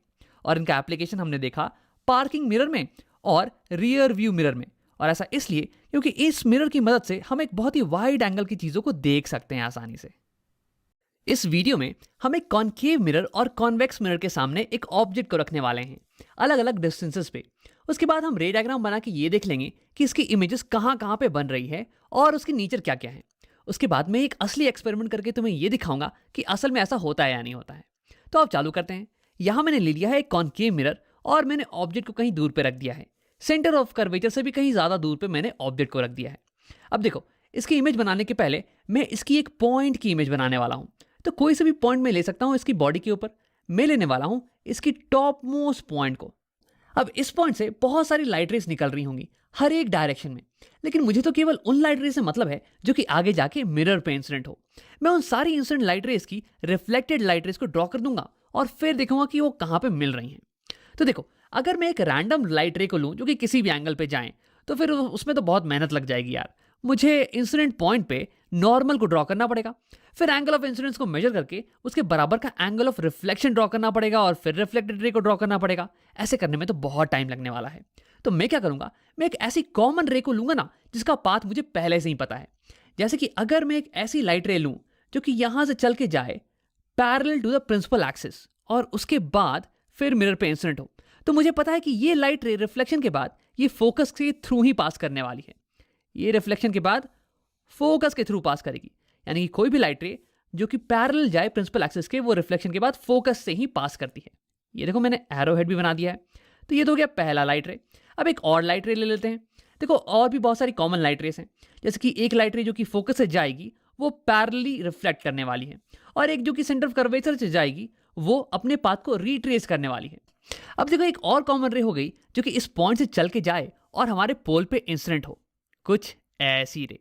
अब देखो, इसकी खास बात यह है ना कि हमारी प्रिंसिपल एक्सिस ये पोल के थ्रू ही पास करती है, और ये प्रिंसिपल एक्सिस ये मिरर पे नॉर्मल है, परपेंडिकुलर है। यानी कि इस केस में ये हो गया इंसिडेंट रे, ये हो गई नॉर्मल जो कि पहले से ड्रॉ की हुई है। तो यानी कि मुझे आसानी से दिख रहा है कि इन दोनों के बीच में ये इंसिडेंट एंगल ये होने वाला है। तो इसी का अंदाज रख के मैं रिफ्लेक्टेड रे को ड्रॉ कर देने वाला हूं, और ये मैंने ड्रॉ कर रखा है रिफ्लेक्टेड रे। अब देखो, ये रिफ्लेक्टेड रे और ये रिफ्लेक्टेड रे ये दोनों ही यहाँ पे इंटरसेक्ट करने वाले हैं। और इंटरेस्टिंग चीज ये है ना कि अगर मैं इस पॉइंट से बहुत सारी रेस को निकालूं तो ये सारी रेस रिफ्लेक्ट करने के बाद इसी पॉइंट के थ्रू पास करने वाले हैं। देखो, कुछ ऐसे, ये मैंने पहले से ही बना के रखा हुआ है। तो इसका मतलब कि इस पॉइंट से निकलने वाली सारी रेस ये इस पॉइंट पे फोकस्ड हो जा रही हैं। यानी कि इस पॉइंट की एक शार्प इमेज मुझे मिलने वाली है इस पॉइंट पे। अगर मैं यहाँ पे एक स्क्रीन को रख दूँ तो ये हो गई मेरी स्क्रीन। अब अगर इसे मैं यहाँ पे रख दूँ एकदम इंटरसेक्शन पॉइंट पे, तो देखो, इस पॉइंट की एक शार्प इमेज मिलने वाली है बिल्कुल स्क्रीन के ऊपर। लेकिन अगर ये स्क्रीन थोड़ी सी भी आगे हो जाए ना, यहाँ पे मान लो, तो देखो, इस पॉइंट से निकलने वाली सारी रेस ये अब इतने बड़े से एरिया में फैल गई हैं, तो मुझे एक धुंधली इमेज मिलने वाली है यहाँ पे, एक ब्लर्ड इमेज। और सिमिलरली अगर मैं स्क्रीन को थोड़ा पीछे रख देता ना, तो भी मुझे एक धुंधली इमेज मिलती। तो यानी कि शार्प इमेज हमें तभी मिलेगी जब हम स्क्रीन को इंटरसेक्शन पॉइंट पे रखेंगे। अब देखो, ऑब्जेक्ट के टॉप मोस्ट पॉइंट की इमेज बन गई यहाँ पे, इस पॉइंट पे जहाँ पे सारी रेस इंटरसेक्ट कर रही हैं। अब इस पॉइंट का पता लगाने के लिए मुझे सारी रेस को ड्रॉ करना पड़ेगा, लेकिन ये जरूरी नहीं है यार, क्योंकि सारी रेस एक ही पॉइंट पर इंटरसेक्ट कर रही है ना। तो इसलिए मैं कोई भी दो रे को ड्रॉ कर लूंगा और ये देख लूंगा कि वो दोनों कहाँ पे इंटरसेक्ट कर रही हैं, वहीं पे बाकी सारी रेस भी इंटरसेक्ट करने वाली हैं। तो यहीं पे बन जाएगा इस टॉप मोस्ट पॉइंट का इमेज। अब देखो, ये तो हो गया बस एक पॉइंट का इमेज। अब ऐसे ही करके मैं सारी पॉइंट्स का इमेज बना देने वाला हूँ। अब इसके नीचे कोई पॉइंट होगी यहाँ पे, उसका भी इमेज मैं वैसे ही बनाऊंगा। तो उसका इमेज बिल्कुल इस इंटरसेक्शन पॉइंट के यहाँ ऊपर यहाँ पे बनने वाला है, ऐसे कहीं। हाँ, ये था टॉप मोस्ट पॉइंट का इमेज और ये उसके नीचे वाले पॉइंट का इमेज। अब सिमिलरली करते करते मैं हर एक पॉइंट का इमेज बना देने वाला हूँ। और ये जो बॉटम मोस्ट पॉइंट है ना, जो कि प्रिंसिपल एक्सिस के ऊपर है, इसकी इमेज बनने वाली है बिल्कुल इसके नीचे प्रिंसिपल एक्सिस के ऊपर, ऐसे। और फाइनली हमारी इमेज, इन सारे पॉइंट्स को हम कनेक्ट कर देंगे तो हमारी इमेज ये कुछ ऐसी आ जाने वाली है। अब आओ इमेज के कुछ नेचर के बारे में बात कर लेते हैं। जब हमने ऑब्जेक्ट को सेंटर ऑफ कर्वेचर के बियॉन्ड प्लेस किया, यानी कहीं दूर पे, तो हमारी इमेज बन रही थी फोकस और सेंटर ऑफ कर्वेचर के बीच में, यहाँ पे। अब देखो, हमारी ऑब्जेक्ट ये थोड़ी बड़ी है साइज में और हमारी इमेज ये थोड़ी छोटी है, तो यानी कि हम कहेंगे कि हमारी इमेज डिमिनिश्ड है। और तीसरी बात ये कि हमारी ऑब्जेक्ट ये ऊपर खड़ी है और हमारी इमेज ये उल्टी खड़ी है नीचे, तो यानी कि हम इसे कहेंगे कि हमारी इमेज इन्वर्टेड है। और देखो, क्योंकि ये जो इमेज है ना, ये एक्चुअल इंटरसेक्शन ऑफ रेस के कारण बन रही है, तो इसलिए हम कहेंगे कि हमारी इमेज ये रियल इमेज है। अब अगर मैं यहाँ पे स्क्रीन को लगा दूं तो हमारी इमेज ये स्क्रीन के ऊपर बनने वाली है, और जो भी इमेजेस स्क्रीन के ऊपर बनती हैं उन्हें हम रियल इमेजेस बोलते हैं। अब यही दिखाने के लिए मेरे पास एक छोटा सा एक्सपेरिमेंट है। देखो, ये हो गई हमारी कनकेव मिरर, और यहाँ मैंने फोन पे एक आदमी को बना रखा है, ये ऑब्जेक्ट की तरह एक्ट करने वाला है, और यहाँ पे मैंने स्क्रीन को रख दिया है बीच में। अब देखो, मैंने ऑब्जेक्ट को रखा है सेंटर ऑफ कर्वेचर के बियॉन्ड, कहीं पीछे।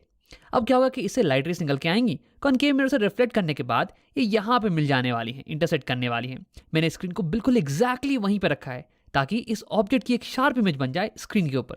देखो, यहाँ पे मैं अगर लाइट को डिम करूँ ना, तो तुम्हें दिखेगा कि एक शार्प इमेज हमें यहाँ स्क्रीन पे मिल रही है। ये इमेज इन्वर्टेड है, यानी कि उल्टी है, और ये डिमिनिश्ड है, ये छोटी है, और क्योंकि ये स्क्रीन पे बन रही है इसलिए ये एक रियल इमेज भी है। अब आओ इस बार ऑब्जेक्ट को मिरर के थोड़ा और करीब लेके आते हैं और देखते हैं कि इसकी इमेज कहाँ बनती है इस बार।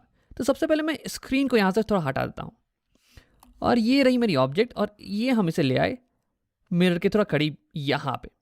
अब देखो इमेज बनाने के लिए मैं सेम इसकी एक पॉइंट लूँगा और उससे दो रेस को निकालूंगा और फिर देखते हैं कि उसका इंटरसेक्शन कहाँ होता है रिफ्लेक्शन के बाद। जहाँ पे इंटरसेक्शन होगा वहीं पे उस पॉइंट की इमेज बन रही होगी। अब देखो इस बार फिर से मैं टॉप मोस्ट पॉइंट ले लेता हूँ, एक रे हम निकालेंगे जो कि प्रिंसिपल एक्सिस के पैरेलल जाए और ये रिफ्लेक्ट होने के बाद फोकस से जाने वाली है। तो ये तो होगी सेम वाली रे का इस्तेमाल कर लेते हैं।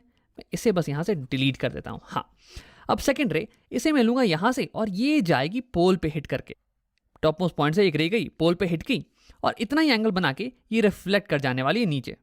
हाँ, अब देखो इंटरसेक्शन हो रहा है यहाँ पे कहीं, तो यानी कि ऑब्जेक्ट की इस पॉइंट का इमेज बनने वाला है यहाँ पे इस बार।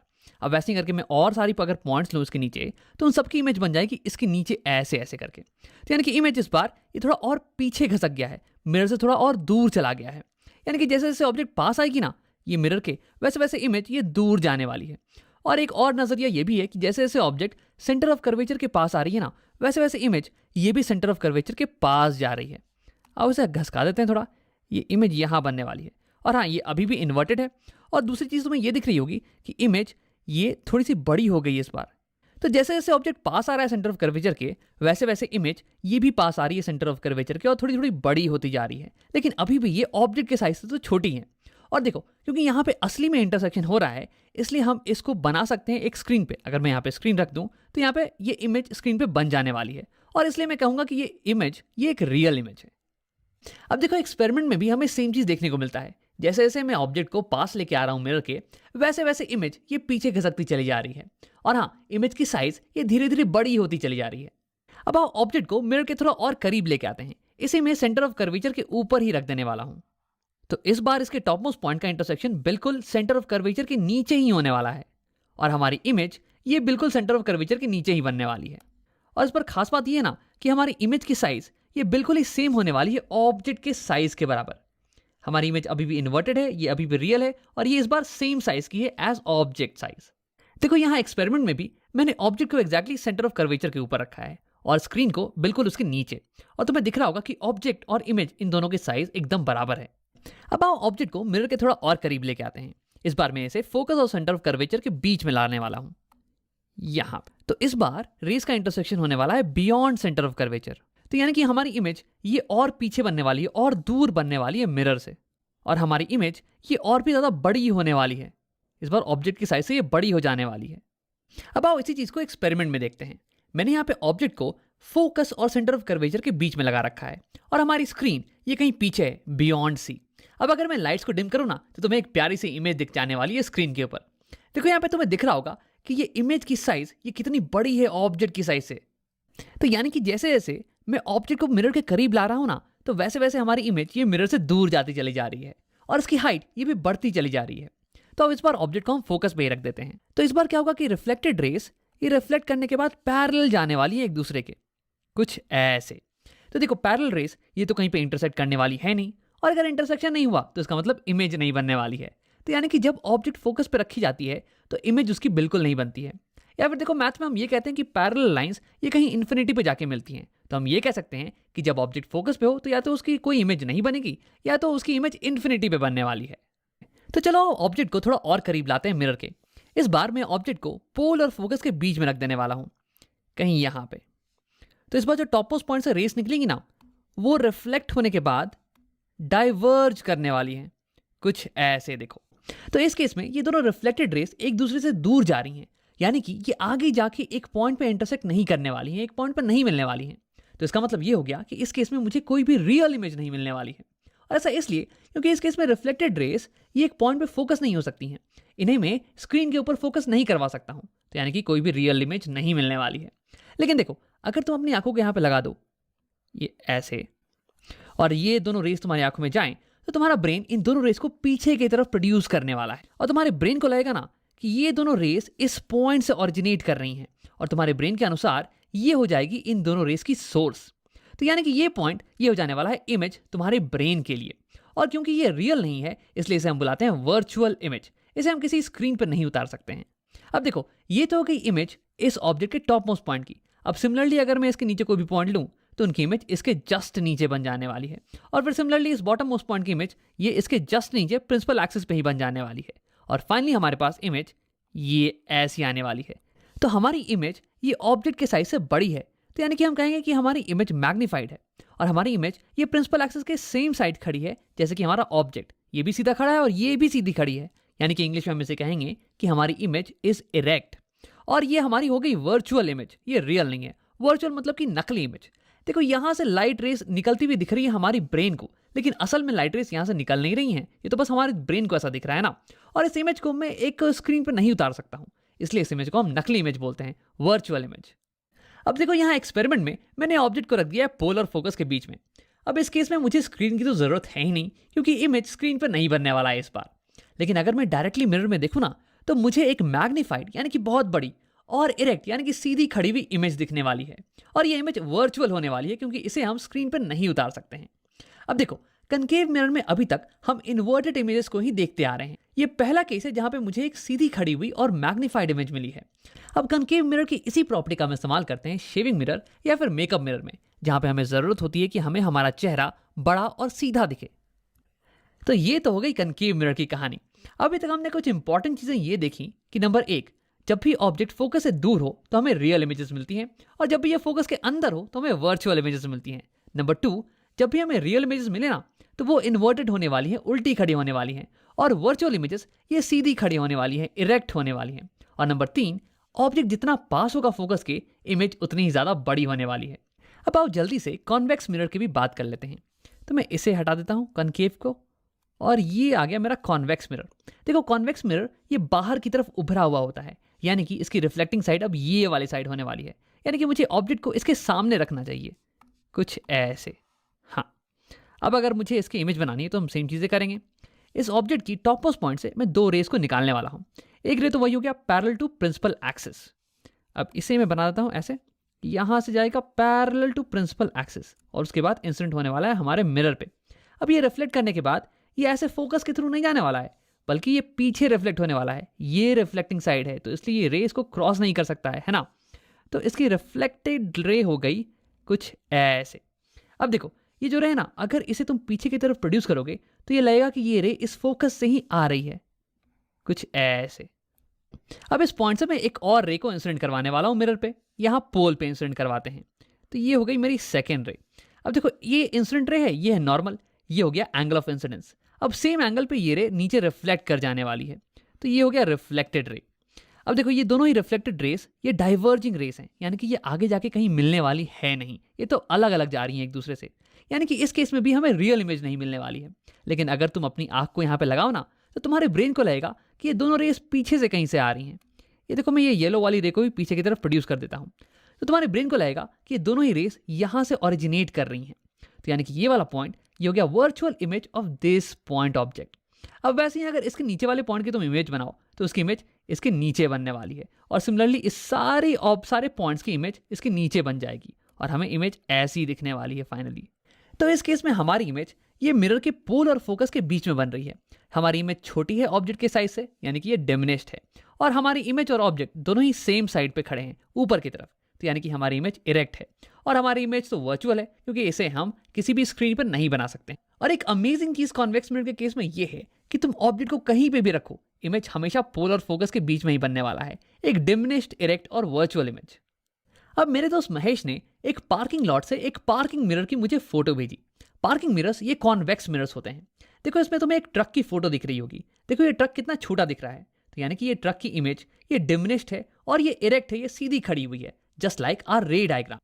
तो एक कॉन्वेक्स मिरर में सारी इमेजेस छोटी दिखती हैं, और इसलिए हम ज्यादा इमेजेस को फिट कर सकते हैं एक मिरर के अंदर, एक कॉन्वेक्स मिरर के अंदर। और इसलिए कॉन्वेक्स मिरर का इस्तेमाल हम पार्किंग लॉट में करते हैं, ताकि हम चारों तरफ देख सकें। तो अभी तक तो हमने कॉन्केव और कॉन्वेक्स मिरर की रे डायग्राम बनाना सीख लिया है। अब देखो एक आखिरी सजेशन ये है कि इसे कभी याद करने की कोशिश मत करना। कभी भी जब इसकी जरूरत पड़े ना, तो जल्दी से इसे ड्रॉ करके देख लेना। स्टार्टिंग में भले ही थोड़ा टाइम लगेगा, लेकिन प्रैक्टिस के साथ तुम इसमें बहुत ही फास्ट होते जाओगे। साइन कन्वेंशन, अब इसकी बात करते हैं। साइन से मेरा मतलब यहाँ पे है पॉजिटिव या नेगेटिव साइन, और कन्वेंशन इसे हम हिंदी में बोलते हैं परंपरा।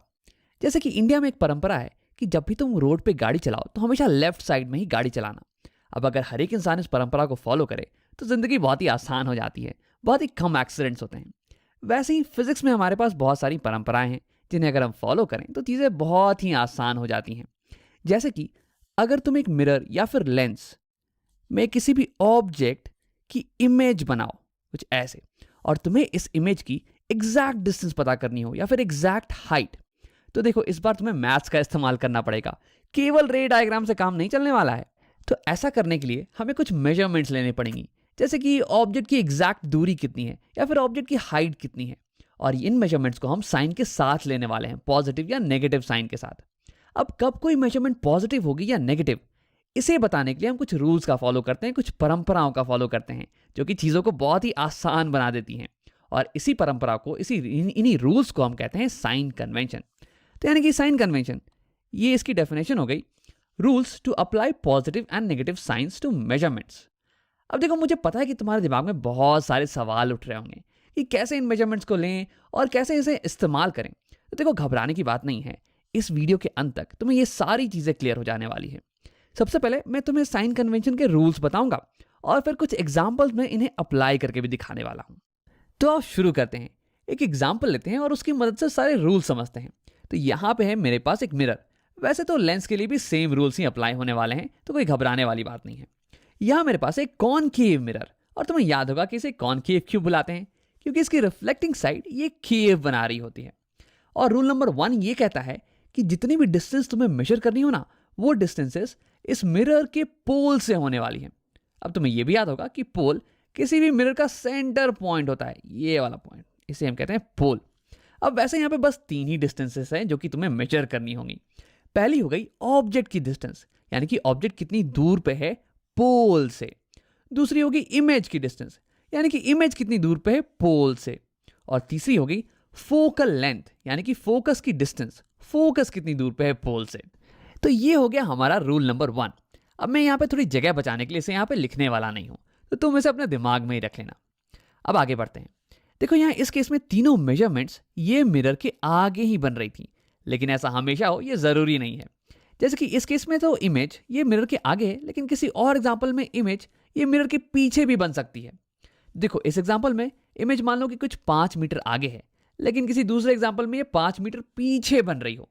तो दोनों ही केसेस में इमेज डिस्टेंस ये तो सेम हो गई 5 मीटर, लेकिन एक में आगे और एक में पीछे बन रही है। अब इसे हम कैसे कम्युनिकेट करें, इसे हम कैसे बताएं? तो इसे ही बताने के लिए हम साइंस का इस्तेमाल करते हैं। एक मेजरमेंट को हम पॉजिटिव बोल देंगे +5, और दूसरे मेजरमेंट को हम नेगेटिव बोल देंगे -5। लेकिन किसे पॉजिटिव और किसे नेगेटिव बोला जाए, यही बताती है हमारी रूल नंबर 2। तो हमारी रूल नंबर 2 कहती है कि इंसिडेंट रे की डायरेक्शन, इंसिडेंट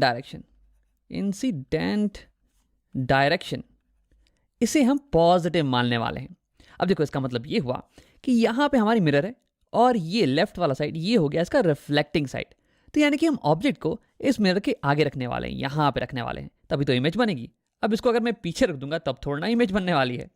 और देखो, ये ऑब्जेक्ट से जो रेस इस डायरेक्शन में जाएंगे और मिरर पे इंसिडेंट होंगे वही इमेज बनाने वाले हैं। जो रेस यहाँ पीछे चली जाएंगी उनसे तो इमेज नहीं बनने वाला है भाई। तो ठीक है, इस केस में इस ऑब्जेक्ट से लाइट रे ऐसे जाएगी टुवर्ड्स राइट और इंसिडेंट होगी मिरर पे और इमेज बनाने वाली है। यानी कि इस केस में इंसिडेंट रे की डायरेक्शन है टुवर्ड्स राइट। तो हमारा रूल नंबर 2 कहता है कि इंसिडेंट डायरेक्शन पॉजिटिव होगा, यानी कि राइट डायरेक्शन ये पॉजिटिव होने वाला है। और याद करो, रूल नंबर 1 कहता था कि सारी मेजरमेंट्स पोल से लेना, यानी कि पोल से जो भी मेजरमेंट हम राइट डायरेक्शन में लेंगे वो पॉजिटिव कहलाएंगी, पॉजिटिव। और जो भी मेजरमेंट हम पोल से लेफ्ट डायरेक्शन में लेंगे वो ऑटोमेटिकली नेगेटिव हो जाने वाली हैं, नेगेटिव। तो ये तो हो गए रूल्स हमारे साइन कन्वेंशन के। वैसे एक रूल बाकी है, लेकिन उसके बारे में हम बाद में बात करेंगे। अब कुछ एग्जांपल्स को साथ में सॉल्व कर लेते हैं। तो इसी एग्जांपल में बात करते हैं, कुछ नंबर्स में ले लेने वाला हूं। मान लो कि हमारी जो ऑब्जेक्ट है ये पोल से कुछ 3.5 यूनिट्स की दूरी पे रखी हुई है, और जो इमेज बन रहा है ना वो कुछ 5 यूनिट की दूरी पे बन रहा है, और फोकस ये 2 यूनिट की दूरी पे है। तो आओ अब साइन कन्वेंशन का इस्तेमाल करके इन सारे यूनिट्स, इन सारे मेजरमेंट्स को साइन के साथ बोलते हैं। तो सबसे पहला रूल कहता है कि सारी मेजरमेंट्स पोल से ली जाएंगी। तो यहां मैंने सबसे पहले पोल तो बना ही दिया है। सेकंड रूल था कि इंसिडेंट डायरेक्शन ये पॉजिटिव होने वाली है। अब जो भी रेस यहां से ऑब्जेक्ट से राइट डायरेक्शन में जाएंगी वही इंसिडेंट होने वाली है मिरर पे, यानी कि राइट डायरेक्शन पॉजिटिव और लेफ्ट डायरेक्शन नेगेटिव। अब देखो, हमारी जो ऑब्जेक्ट है, ऑब्जेक्ट की डिस्टेंस ये पोल से लेफ्ट डायरेक्शन में है, यानी कि नेगेटिव डायरेक्शन में। यानी कि मैं यहाँ पे नेगेटिव साइन लगाने वाला हूँ। -3.5 यूनिट्स की दूरी पे ऑब्जेक्ट रखा हुआ है। और सिमिलरली हमारा इमेज ये भी पोल से लेफ्ट डायरेक्शन में है, तो यानी कि इसके पहले भी मैं नेगेटिव साइन का इस्तेमाल करने वाला हूँ, -5 यूनिट्स। और हमारा फोकस ये भी पोल से लेफ्ट डायरेक्शन में ही है, तो यानी कि फोकस की डिस्टेंस ये भी हो जाने वाली है -2 यूनिट्स। तो देखो, ऐसे हमने साइन कन्वेंशन का इस्तेमाल करके सारी मेजरमेंट को साइन के साथ लिख लिया है। अब आओ एक और अलग टाइप का सवाल सॉल्व करते हैं। तो ये हो गया मेरा सवाल नंबर 2। हाँ, तो यहाँ पे सारी मेजरमेंट्स दी हुई हैं। मैं चाहूंगा कि तुम वीडियो को एक बार पॉज करो और इन सारी मेजरमेंट को साइन कन्वेंशन के साथ खुद से लिखने की कोशिश करो। अब अगर तुमने ट्राई कर लिया है तो अब देखते हैं। तो देखो, सबसे पहला लॉ कहता है कि हमारी सारी मेजरमेंट्स ये पोल से ली जाएंगी। तो यानी कि सबसे पहले मैं पोल को मार्क कर देने वाला हूं। तो ये हो गई मेरी पोल P। और सेकेंड रूल कहता है कि इंसिडेंट डायरेक्शन जो होगा वही पॉजिटिव कहलाएगा। अब देखो, ये है मेरा मिरर का रिफ्लेक्टिंग साइड, तो यानी कि ऑब्जेक्ट ये इसके सामने रखी होगी यहां पे। और ऑब्जेक्ट से जो भी रेस लेफ्ट डायरेक्शन में जाएंगी वही इंसिडेंट होने वाली है मेरे मिरर पे। तो यानी कि लेफ्ट डायरेक्शन ये हो गई इंसिडेंट डायरेक्शन। यानी कि जो भी मेजरमेंट मैं पोल से लेफ्ट डायरेक्शन में लूंगा वो कहलाने वाली है पॉजिटिव। लेफ्ट डायरेक्शन में जो भी मेजरमेंट होगी वो कहलाएंगी पॉजिटिव। यानी कि राइट डायरेक्शन में जो भी मेजरमेंट्स होंगी वो कहलाने वाली है नेगेटिव। हाँ, तो चलो आओ सारे मेजरमेंट्स को हम साइन के साथ लिखते हैं। सबसे पहले ऑब्जेक्ट डिस्टेंस की बात करते हैं। तो हमारा ऑब्जेक्ट ये पोल से राइट डायरेक्शन में है, नेगेटिव डायरेक्शन में, कुछ 7 यूनिट पे। तो यानी कि इसकी मेजरमेंट ये हो जाएगी -7 यूनिट्स। और फिर हमारी इमेज डिस्टेंस की बात करते हैं। तो इमेज ये पोल से लेफ्ट डायरेक्शन में है, तो यानी कि ये हो जाएगा पॉजिटिव +1। और हमारा फोकल लेंथ ये भी पोल से लेफ्ट डायरेक्शन में, यानी कि पॉजिटिव डायरेक्शन में, तो ये हो जाने वाला है +2। तो ये हो गई सारी मेजरमेंट्स करेक्ट साइन के साथ। अब अगर तुम्हारा जवाब थोड़ा गलत आया हो तो घबराने की कोई बात नहीं है, ये सवाल थोड़ा सा पेचीदा था। अब देखो, मैंने कहा था कि साइन कन्वेंशन में एक और रूल है, आओ उसकी बात करते हैं।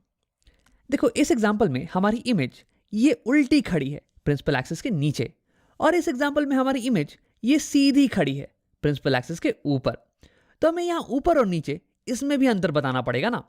तो इसके लिए भी हमारे पास एक और रूल है, और इसके लिए जो परंपरा का हम फॉलो करते हैं साइन कन्वेंशन में, वो ये कहता है कि जो भी हाइट्स प्रिंसिपल एक्सिस के ऊपर हों वो पॉजिटिव कहलाएंगी। अब इसे भी लिख लेते हैं। ऊपर की हाइट अप ये पॉजिटिव कहलाने वाली है, और नीचे की हाइट्स डाउन ये नेगेटिव कहलाने वाली है। अब इसका मतलब ये हुआ कि हमारी ये ऑब्जेक्ट ये सीधी खड़ी है, इसकी हाइट ऊपर है ना प्रिंसिपल एक्सिस के। तो मान लो कि इसकी हाइट कुछ 5 यूनिट की है, तो मैं लिखूंगा इसकी हाइट होगी +5।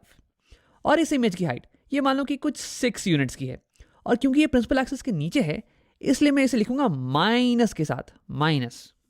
सिमिलरली अगर यहां पे देखें तो यहां इमेज सीधी खड़ी है प्रिंसिपल एक्सिस के ऊपर अप, तो अप हो गया पॉजिटिव। और यहां पे ऑब्जेक्ट ये भी सीधी खड़ी है प्रिंसिपल एक्सिस के ऊपर, तो ये भी हो गई पॉजिटिव। और इसी के साथ मैंने साइन कन्वेंशन के सारे रूल्स तुम्हें समझा दिए हैं और इन्हें एग्जाम्पल में भी अप्लाई करके तुम्हें दिखा दिया है। अब एक बार जल्दी से इन सारे रूल्स को एक बार रिकॉल कर लेते हैं। सबसे पहला रूल था कि सारी मेजरमेंट्स पोल से ली जाएंगी, और दूसरा रूल ये था कि जो भी मेजरमेंट इंसिडेंट रे की डायरेक्शन में होंगी वो पॉजिटिव कहलाएंगी, और जो भी मेजरमेंट उसके ऑपोजिट डायरेक्शन में होंगी वो नेगेटिव कहलाएंगी। और तीसरा रूल था कि जो भी मेजरमेंट प्रिंसिपल एक्सिस से ऊपर की डायरेक्शन में होंगी वो पॉजिटिव कहलाएंगी, और जो भी मेजरमेंट प्रिंसिपल एक्सिस से नीचे के डायरेक्शन में होंगी वो नेगेटिव कहलाएंगी। अब जिस साइन कन्वेंशन के बारे में हमने अभी भी बात की उसका हम एक स्पेशल नाम देते हैं। इसे हम बुलाते हैं Cartesian sign convention. Cartesian sign convention. अब कार्टेशियन से तुम्हारे दिमाग में ग्राफ्स आ रहे होंगे, क्योंकि ग्राफ्स में बिल्कुल ही सेम चीजें होती हैं। ये देखो, इन्हें हम बोलते हैं कार्टेशियन कोऑर्डिनेट्स। ग्राफ में यहाँ पे एक ऑरिजिन होता है बीच में, और सारी मेजरमेंट्स हम ऑरिजिन से लेते हैं। इसकी जो राइट साइड में जो मेजरमेंट होती है वो होती है पॉजिटिव, और लेफ्ट साइड वाली मेजरमेंट नेगेटिव। ऊपर ऑरिजिन की जो मेजरमेंट होती है वो होगी पॉजिटिव, और नीचे वाली मेजरमेंट नेगेटिव। अब बिल्कुल ही सिमिलर चीज यहाँ पे भी हो रही है। ऑरिजिन की सिमिलर चीज है यहाँ पे पोल, और सारी मेजरमेंट्स हम यहाँ पे पोल से लेते हैं। और जो भी मेजरमेंट ऊपर होगी पोल से प्रिंसिपल एक्सिस के ऊपर वो हो गई पॉजिटिव, और नीचे वो हो गई नेगेटिव। हाँ, एक अंतर ये है कि हम लोग राइट डायरेक्शन को पॉजिटिव मानने के बजाय इंसिडेंट डायरेक्शन को पॉजिटिव मानते हैं। इंसिडेंट डायरेक्शन को पॉजिटिव और उसके ऑपोजिट डायरेक्शन को हम नेगेटिव मानते हैं। तो ये तो हो गया हमारा कार्टेशियन साइन कन्वेंशन। अब देखो, अलग अलग किताबों में अलग अलग साइन कन्वेंशन दी होंगी। जैसे कि अमेरिका में परंपरा है कि हम गाड़ी को रोड के राइट साइड में चलाएंगे, और इंडिया में परंपरा है कि हम गाड़ी को रोड के हमेशा लेफ्ट साइड में चलाएंगे। अब देखो, दोनों ही परंपराएं अपने जगह पे सही हैं, कोई दिक्कत की बात नहीं है। लेकिन अगर तुम कंफ्यूज हो गए लेफ्ट का राइट करके, तब प्रॉब्लम आएगी।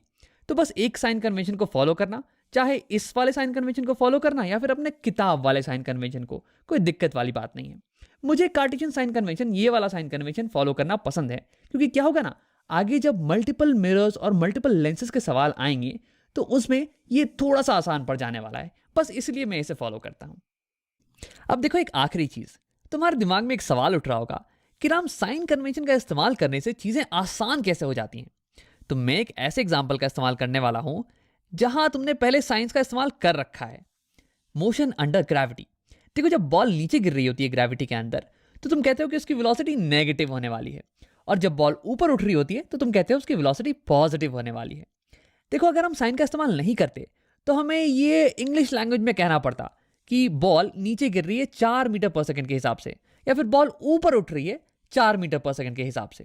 लेकिन अगर मैं साइन का इस्तेमाल करूं तो मैथमेटिकली मैं डायरेक्शन के बारे में बात कर सकता हूं। अगर तुम्हें दिया हुआ है कि बॉल की वेलोसिटी है +4 मीटर पर सेकंड, तो तुम कहोगे कि बॉल ऊपर जा रही है।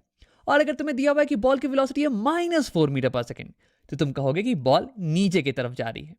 तो ये तो हो गई एक बेनिफिट। अब देखो, एक और बेनिफिट है, साइन का इस्तेमाल करने से हमारी कैलकुलेशन ये बहुत ही आसान हो जाती है। अगर मैं साइन का इस्तेमाल करूं तो ये बॉल के ऊपर जाके नीचे आने के मोशन को मैं एक ही फॉर्मूले की मदद से सॉल्व कर सकता हूं। लेकिन अगर मैं साइन का इस्तेमाल नहीं करूं तो ऊपर जाने के मोशन, इसे मुझे अलग से सॉल्व करना पड़ेगा, नीचे जाने के मोशन, इसे मुझे अलग से सॉल्व करना पड़ेगा, और कैलकुलेशन बहुत ही लंबी हो जाने वाली है। अब बिल्कुल ऐसा ही कुछ हो रहा है हमारे मिरर्स के केस में। अगर हम साइन का इस्तेमाल नहीं करें तो हमें इंग्लिश में बताना पड़ेगा कि ये मिरर कॉनकेव है या फिर कॉन्वेक्स, मिरर की जो फोकस है वो उसके आगे है या उसके पीछे। लेकिन अगर हम साइन का इस्तेमाल करें ना, तो हम मैथमेटिकली सब कुछ बता सकते हैं। जैसे कि देखो, अगर फोकल लेंथ ये नेगेटिव आ रही है ना, तो इसका मतलब मिरर हमेशा कॉनकेव ही होने वाला है। अब देखो, ऐसा इसलिए क्योंकि कॉनकेव मिरर में जो इंसिडेंट रेस हैं, पैरेलल इंसिडेंट रेस मान लो, वो अगर इस डायरेक्शन में आ रही हैं तो टकराने के बाद ये रिफ्लेक्ट होंगी और फोकस ये ऑपोजिट डायरेक्शन में होने वाली है। इंसिडेंट रे के ऑपोजिट डायरेक्शन में फोकस होने वाली है। तो इसलिए फोकस हमेशा नेगेटिव साइन के साथ ही आता है, क्योंकि फोकस इंसिडेंट रे के ऑपोजिट डायरेक्शन में है। इसलिए हमेशा कॉनकेव मिरर की फोकल लेंथ ये नेगेटिव होती है। और वैसे ही अगर तुम्हारा फोकल लेंथ ये पॉजिटिव आ जाए तो तुम कह सकते हो कि तुम्हारा मिरर ये कॉन्वेक्स ही होने वाला है। और ऐसा इसलिए क्योंकि देखो, कॉन्वेक्स में जो पैरेलल इंसिडेंट रेस हैं वो आएंगी, ऐसे टकराएंगी, और फिर टकराने के बाद ऐसे रिफ्लेक्ट हो जाएंगी कि लगेगा कि वो यहां से आ रही हैं, इस पॉइंट से। और ये जो पॉइंट है ना, ये इंसिडेंट रे की डायरेक्शन में ही है। तो यानी कि फोकस हमेशा इंसिडेंट रे की डायरेक्शन में होता है कॉन्वेक्स मिरर के केस में, और इसलिए फोकल लेंथ कॉन्वेक्स मिरर के केस में हमेशा पॉजिटिव होता है। तो देखो, साइन कन्वेंशन इस्तेमाल करने से कितने आसान होगी ये चीजें। अगर फोकल लेंथ आई -2 तो मैं कह सकता हूं कि वो कॉनकेव मिरर है, और अगर फोकल लेंथ आई +2 तो मैं कह सकता हूं कि वो कॉन्वेक्स मिरर है। साइंस की मदद से मैं ये भी बता सकता हूं कि इमेज मिरर के आगे बन रही है या फिर पीछे। तो यानी कि साइंस जो है ना, ये हमें डायरेक्शंस के बीच में डिफरेंशिएट करने में मदद करती है, मैथमेटिकली डिफरेंशिएट करने में मदद करती है। और ऐसा कर पाने के कारण हम एक सिंगल फॉर्मूले की मदद से सारे मिरर्स के प्रॉब्लम्स को सॉल्व कर सकते हैं, वरना हमें सारे केसेस के लिए अलग अलग फॉर्मूला निकालना पड़ता। वैसे इसके बारे में तुम बाद में पढ़ने वाले हो। तो यानी कि साइन कन्वेंशन का इस्तेमाल करने से बेनिफिट ये मिलता है कि हम डायरेक्शंस के बीच में मैथमेटिकली डिफरेंशिएट कर पाते हैं। मेरे पास यहाँ पे एक कॉनकेव मिरर है और इसकी फोकल लेंथ दी हुई है कुछ 2 सेंटीमीटर के बराबर। अब इसके पोल से कुछ 6 सेंटीमीटर की दूरी पे मैंने एक ऑब्जेक्ट रख दिया है, और मुझे ये पता लगाना है कि इस ऑब्जेक्ट की इमेज ये मिरर एग्जैक्टली कहाँ पे बनाने वाला है। तो हाँ, इस वीडियो में हम ये पता लगाएंगे कि एक मिरर इमेज एग्जैक्टली कहाँ पे बनाता है। अब देखो, ये पता लगाने के कई तरीके हो सकते हैं। एक तरीका तो ये कि तुम पेंसिल और पेपर लो और इस डायग्राम को अच्छे से उस पेपर पे बना लो, और उसके बाद रे डायग्राम बना के स्केल की मदद से ये मेजर कर लो कि इमेज एग्जैक्टली कहाँ पे बन रही है। लेकिन यार, ये तो बहुत ही लंबा चौड़ा प्रोसेस हो गया, और इसे तुम हमेशा इस्तेमाल भी नहीं कर सकते हो। अगर मान लो कि तुम्हारे पास कोई ऐसी मिरर हो जिसका फोकल लेंथ कुछ 1 मीटर के बराबर हो, तो उसे तुम पेपर पे कैसे बनाओगे, है ना। तो देखो यहाँ पे हमें मैथ्स का इस्तेमाल करना पड़ेगा और हम इस्तेमाल करने वाले मैथ्स की मदद से एक फॉर्मूले का। और इस फॉर्मूले में मैं अगर ऑब्जेक्ट की डिस्टेंस और फोकल लेंथ इन दोनों को डाल दूं तो मुझे इमेज की डिस्टेंस ये निकल के आ जाने वाली है। ये फॉर्मूला फोकस और इमेज की डिस्टेंस, फोकल लेंथ और इमेज की डिस्टेंस और ऑब्जेक्ट की डिस्टेंस, इन तीनों को रिलेट करता है। इन तीनों में से कोई भी दो चीज़ों की वैल्यू अगर तुम डालोगे तो तीसरी चीज़ की वैल्यू आसानी से निकल के आ जाती है। अब देखो, इस वीडियो में मैं इस फॉर्मूले को डिराइव तो नहीं करने वाला हूं क्योंकि इसे हमने पहले ही डिराइव कर लिया है। इस वीडियो में हम केवल ये देखेंगे कि इस फॉर्मूले का इस्तेमाल कहाँ और कैसे किया जाए। वैसे मैं तुम्हें इस फॉर्मूले का नाम भी बता देता हूं। इस फॉर्मूले को हम बोलते हैं मिरर फॉर्मूला, और ऐसा इसलिए क्योंकि इस फॉर्मूले का इस्तेमाल हम मिरर्स के केस में करते हैं। अब आप इस फॉर्मूले के बारे में कुछ छोटी छोटी चीज़ें जानते हैं। सबसे पहली चीज़ तो ये कि इन सारी वेरिएबल्स का मतलब क्या है। देखो, ये छोटा f, स्मॉल f, ये बताता है फोकल लेंथ। फोकल लेंथ की वैल्यू यहाँ पे आएगी। ये v, ये बताता है इमेज डिस्टेंस, और ये u, ये बताता है ऑब्जेक्ट डिस्टेंस। ऑब्जेक्ट डिस्टेंस की वैल्यू यहाँ पे आएगी। अब दूसरी बात ये कि ये जो फॉर्मूला है ना, ये साइन सेंसिटिव है, मतलब कि इन सारी वेरिएबल्स की वैल्यू करेक्ट साइन के साथ हमें डालनी पड़ेगी, पॉजिटिव या नेगेटिव वैल्यूज के साथ। और तुम्हें याद होगा कि ऐसा हम क्यों करते हैं। देखो, ये जो मेजरमेंट्स है ना, ये मिरर के आगे हो सकती हैं या फिर मिरर के पीछे। अब इन दोनों के बीच में डिफरेंशिएट करने के लिए एक को हम पॉजिटिव बोल देते हैं और एक को हम नेगेटिव बोल देते हैं, और इसलिए हमें करेक्ट साइन के साथ सारी वैल्यूज को इस फॉर्मूले में डालना पड़ेगा। वैसे तो तुम्हें याद होगा कि कैसे हम डिसाइड करेंगे कि कौन सी मेजरमेंट पॉजिटिव होगी और कौन सी मेजरमेंट नेगेटिव होगी। इसके बारे में हमने डिटेल में बात की थी साइन कन्वेंशन के वीडियो में। उसमें हमने कुछ रूल्स देखे थे। सबसे पहला रूल ये था कि सारी मेजरमेंट्स पोल से होगी, मिरर के पोल से। और उसे लिख लेते हैं, ये हो गई हमारी पोल, यहाँ से सारी मेजरमेंट्स होने वाली है। और दूसरी रूल ये थी कि जो भी मेजरमेंट हम इंसिडेंट रे की डायरेक्शन में लेंगे वो पॉजिटिव कहलाएगी।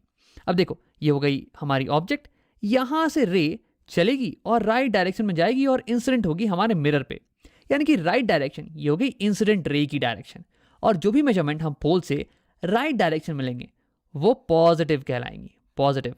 और जो भी मेजरमेंट हम पोल से लेफ्ट डायरेक्शन में लेंगे वो नेगेटिव कहलाएंगी।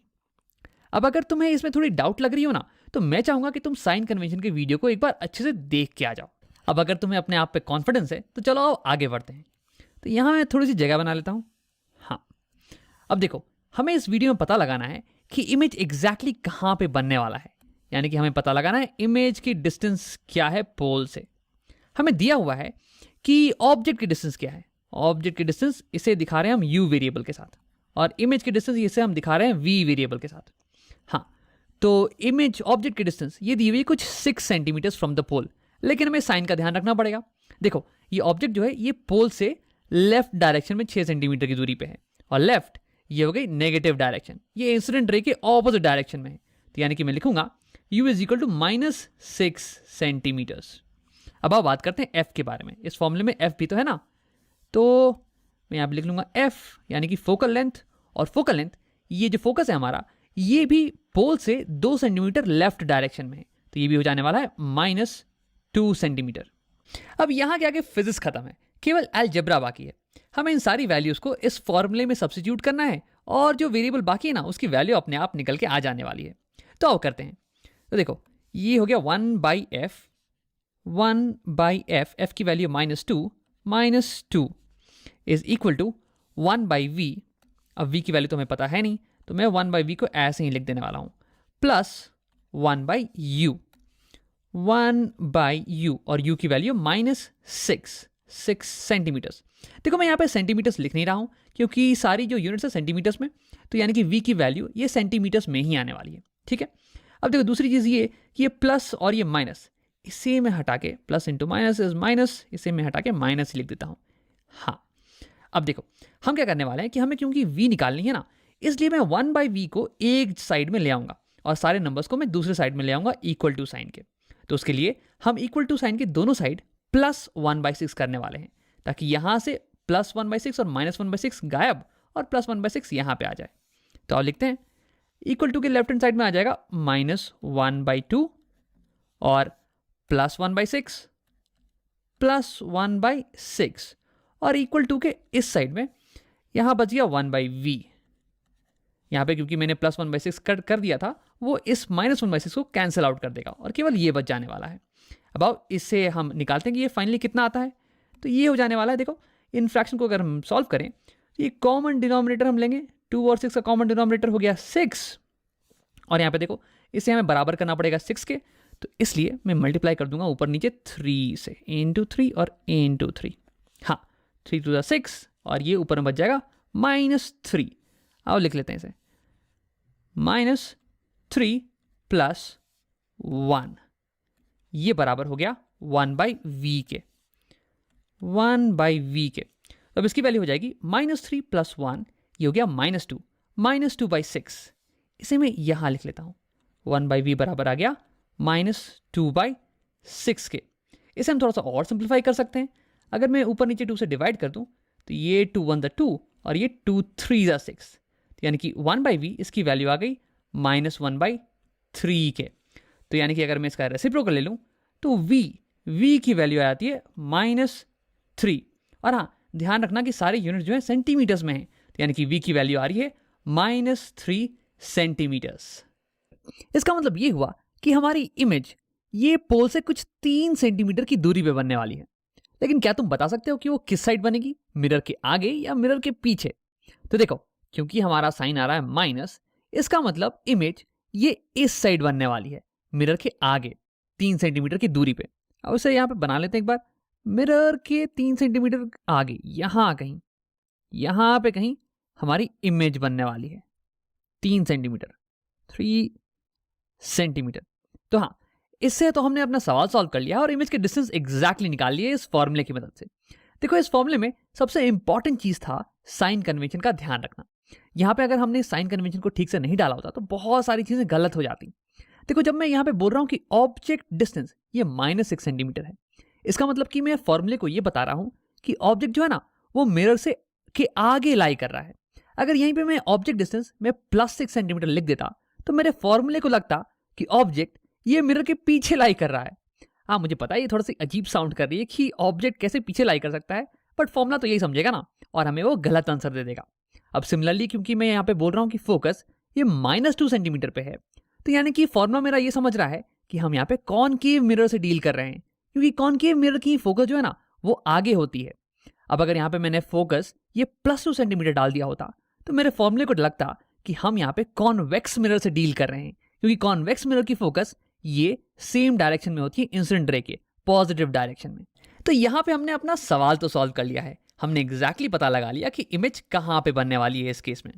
देखो कभी भी किसी भी मिरर के केस में अगर तुम्हें 2 चीजें दी हुई हो, फोकल लेंथ, इमेज डिस्टेंस या फिर ऑब्जेक्ट डिस्टेंस में से कोई भी 2 चीजें दी हुई हो और तीसरी चीज के बारे में पूछा जा रहा हो, तो उस केस में तुम मिरर फॉर्मूले का इस्तेमाल करना और आंसर आसानी से निकाल लेना। लेकिन हाँ, साइन कन्वेंशन का इस्तेमाल करना मत भूलना। देखो यहाँ पे हम जो साइन कन्वेंशन का इस्तेमाल कर रहे हैं वो ये कहता है कि इंसिडेंट डायरेक्शन में हम पॉजिटिव लेने वाले हैं। अब देखो तुम किसी और साइन कन्वेंशन को फॉलो कर सकते हो। तुम्हारा कन्वेंशन ये कह सकता है कि इंसिडेंट डायरेक्शन इसे मैं नेगेटिव मानने वाला हूं, तो उस केस में साइंस पलट जाने वाले हैं। लेकिन तुम्हारा आंसर अभी भी यही कहेगा कि इमेज 3 सेंटीमीटर आगे बन रही है मिरर के। तो यानी कि बॉटम लाइन ये है कि किसी भी साइन कन्वेंशन का फॉलो करो, जब तक तुम शुरुआत से लेकर अंत तक उसे अच्छे से फॉलो कर रहे हो तब तक तुम्हारी आंसर बिल्कुल ही सही आने वाली है। मेरे तरह जल्दीबाजी में गलती मत कर बैठना, क्योंकि मैं बहुत ज्यादा सिली मिस्टेक्स करता हूं, इसलिए साइन कन्वेंशन का ध्यान रखना बहुत ही इंपॉर्टेंट है। मेरे पास यहां पे एक कॉनकेव मिरर है और इसकी फोकल लेंथ दी हुई है कुछ 2 सेंटीमीटर के बराबर। अब इसके पोल से कुछ 6 सेंटीमीटर की दूरी पे मैंने एक ऑब्जेक्ट रख दिया है और मुझे ये पता लगाना है कि इस ऑब्जेक्ट की इमेज ये मिरर एग्जैक्टली कहां पे बनाने वाला है। तो हाँ, इस वीडियो में हम ये पता लगाएंगे कि एक मिरर इमेज एग्जैक्टली कहां पे बनाता है। अब देखो ये पता लगाने के कई तरीके हो सकते हैं। एक तरीका तो ये कि तुम पेंसिल और पेपर लो और इस डायग्राम को अच्छे से उस पेपर पे बना लो और उसके बाद रे डायग्राम बना के स्केल की मदद से ये मेजर कर लो कि इमेज एग्जैक्टली कहां पे बन रही है। लेकिन यार ये तो बहुत ही लंबा चौड़ा प्रोसेस हो गया और इसे तुम हमेशा इस्तेमाल भी नहीं कर सकते हो। अगर मान लो कि तुम्हारे पास कोई ऐसी मिरर हो जिसका फोकल लेंथ कुछ 1 मीटर के बराबर हो, तो उसे तुम पेपर पे कैसे बनाओगे, है ना।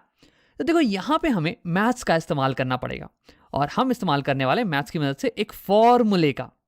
और इस फॉर्मूले में मैं अगर ऑब्जेक्ट की डिस्टेंस और फोकल लेंथ इन दोनों को डाल दूं तो मुझे इमेज की डिस्टेंस ये निकल के आ जाने वाली है। ये फॉर्मूला फोकस और इमेज की डिस्टेंस, फोकल लेंथ और इमेज की डिस्टेंस और ऑब्जेक्ट की डिस्टेंस इन तीनों को रिलेट करता है। इन तीनों में से कोई भी दो चीज़ों की वैल्यू अगर तुम डालोगे तो तीसरी चीज़ की वैल्यू आसानी से निकल के आ जाती है।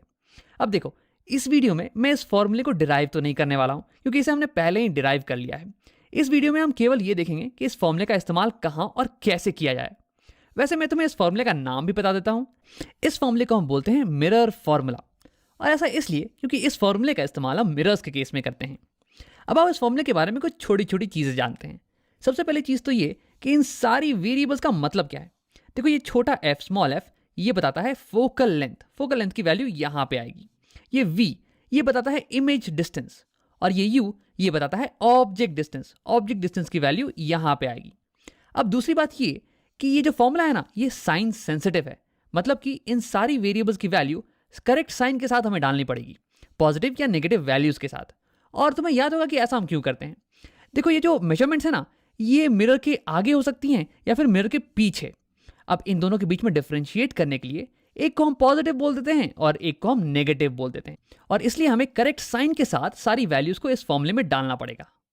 वैसे तो तुम्हें याद होगा कि कैसे हम डिसाइड करेंगे कि कौन सी मेजरमेंट पॉजिटिव होगी और कौन सी मेजरमेंट नेगेटिव होगी।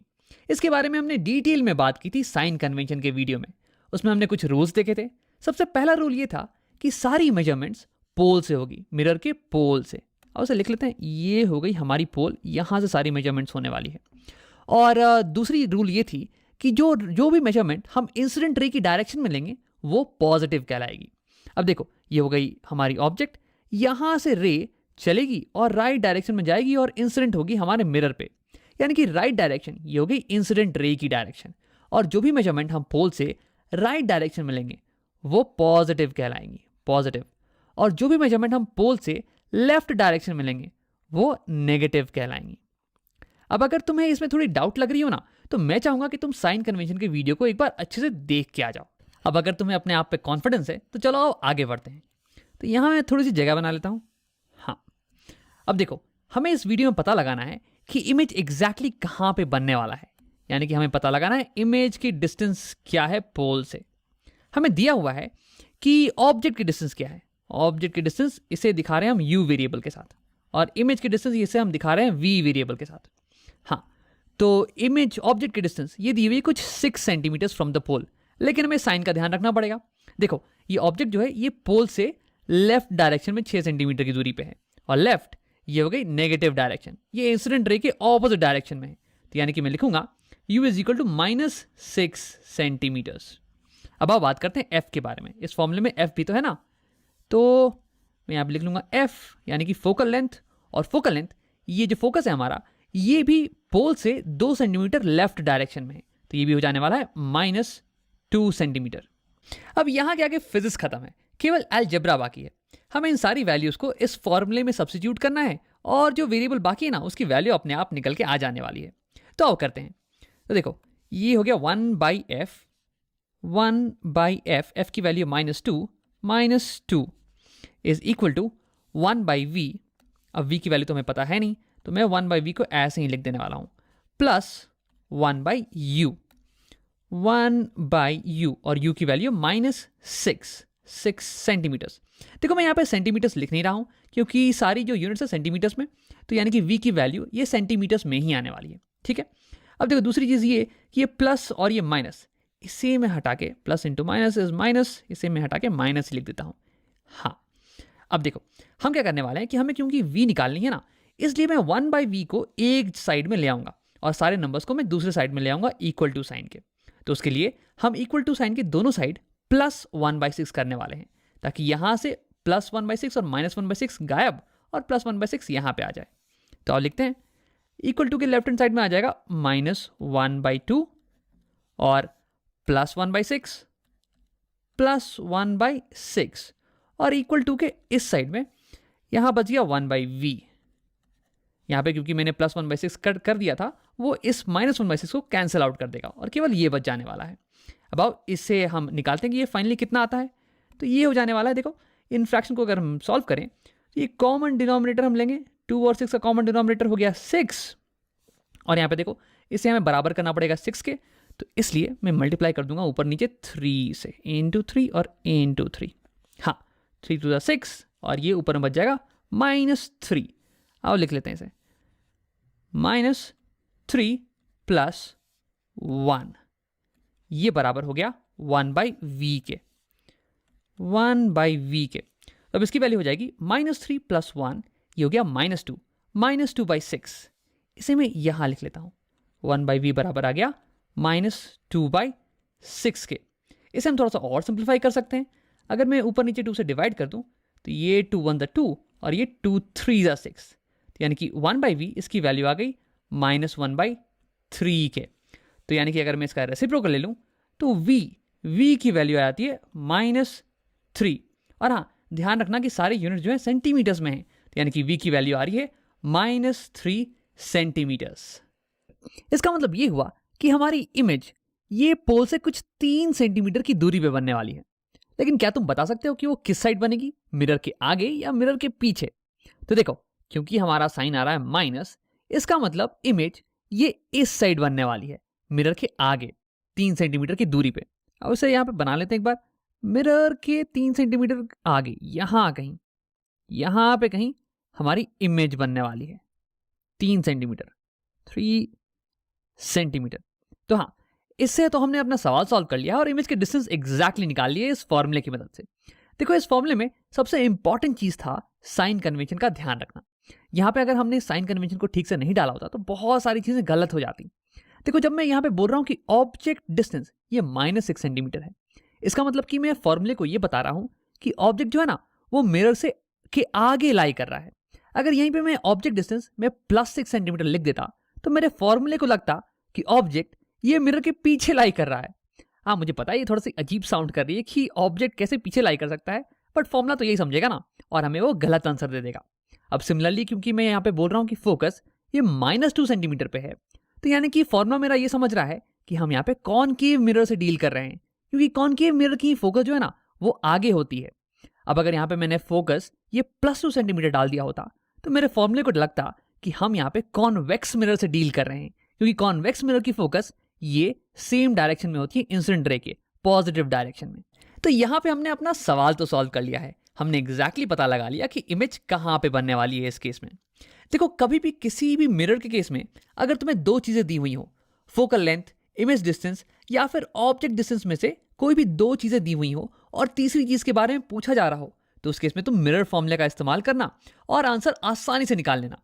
लेकिन हाँ, साइन कन्वेंशन का इस्तेमाल करना मत भूलना। देखो, यहाँ पे हम जो साइन कन्वेंशन का इस्तेमाल कर रहे हैं वो ये कहता है कि इंसिडेंट डायरेक्शन में हम पॉजिटिव लेने वाले हैं। अब देखो, तुम किसी और साइन कन्वेंशन को फॉलो कर सकते हो। तुम्हारा कन्वेंशन ये कह सकता है कि इंसिडेंट डायरेक्शन इसे मैं नेगेटिव मानने वाला हूं, तो उस केस में साइंस पलट जाने वाले हैं। लेकिन तुम्हारा आंसर अभी भी यही कहेगा कि इमेज 3 सेंटीमीटर आगे बन रही है मिरर के। तो यानी कि बॉटम लाइन ये है कि किसी भी साइन कन्वेंशन का फॉलो करो, जब तक तुम शुरुआत से लेकर अंत तक उसे अच्छे से फॉलो कर रहे हो तब तक तुम्हारी आंसर बिल्कुल ही सही आने वाली है। मेरे तरह जल्दीबाजी में गलती मत कर बैठना, क्योंकि मैं बहुत ज्यादा सिली मिस्टेक्स करता हूं, इसलिए साइन कन्वेंशन का ध्यान रखना बहुत ही इंपॉर्टेंट है।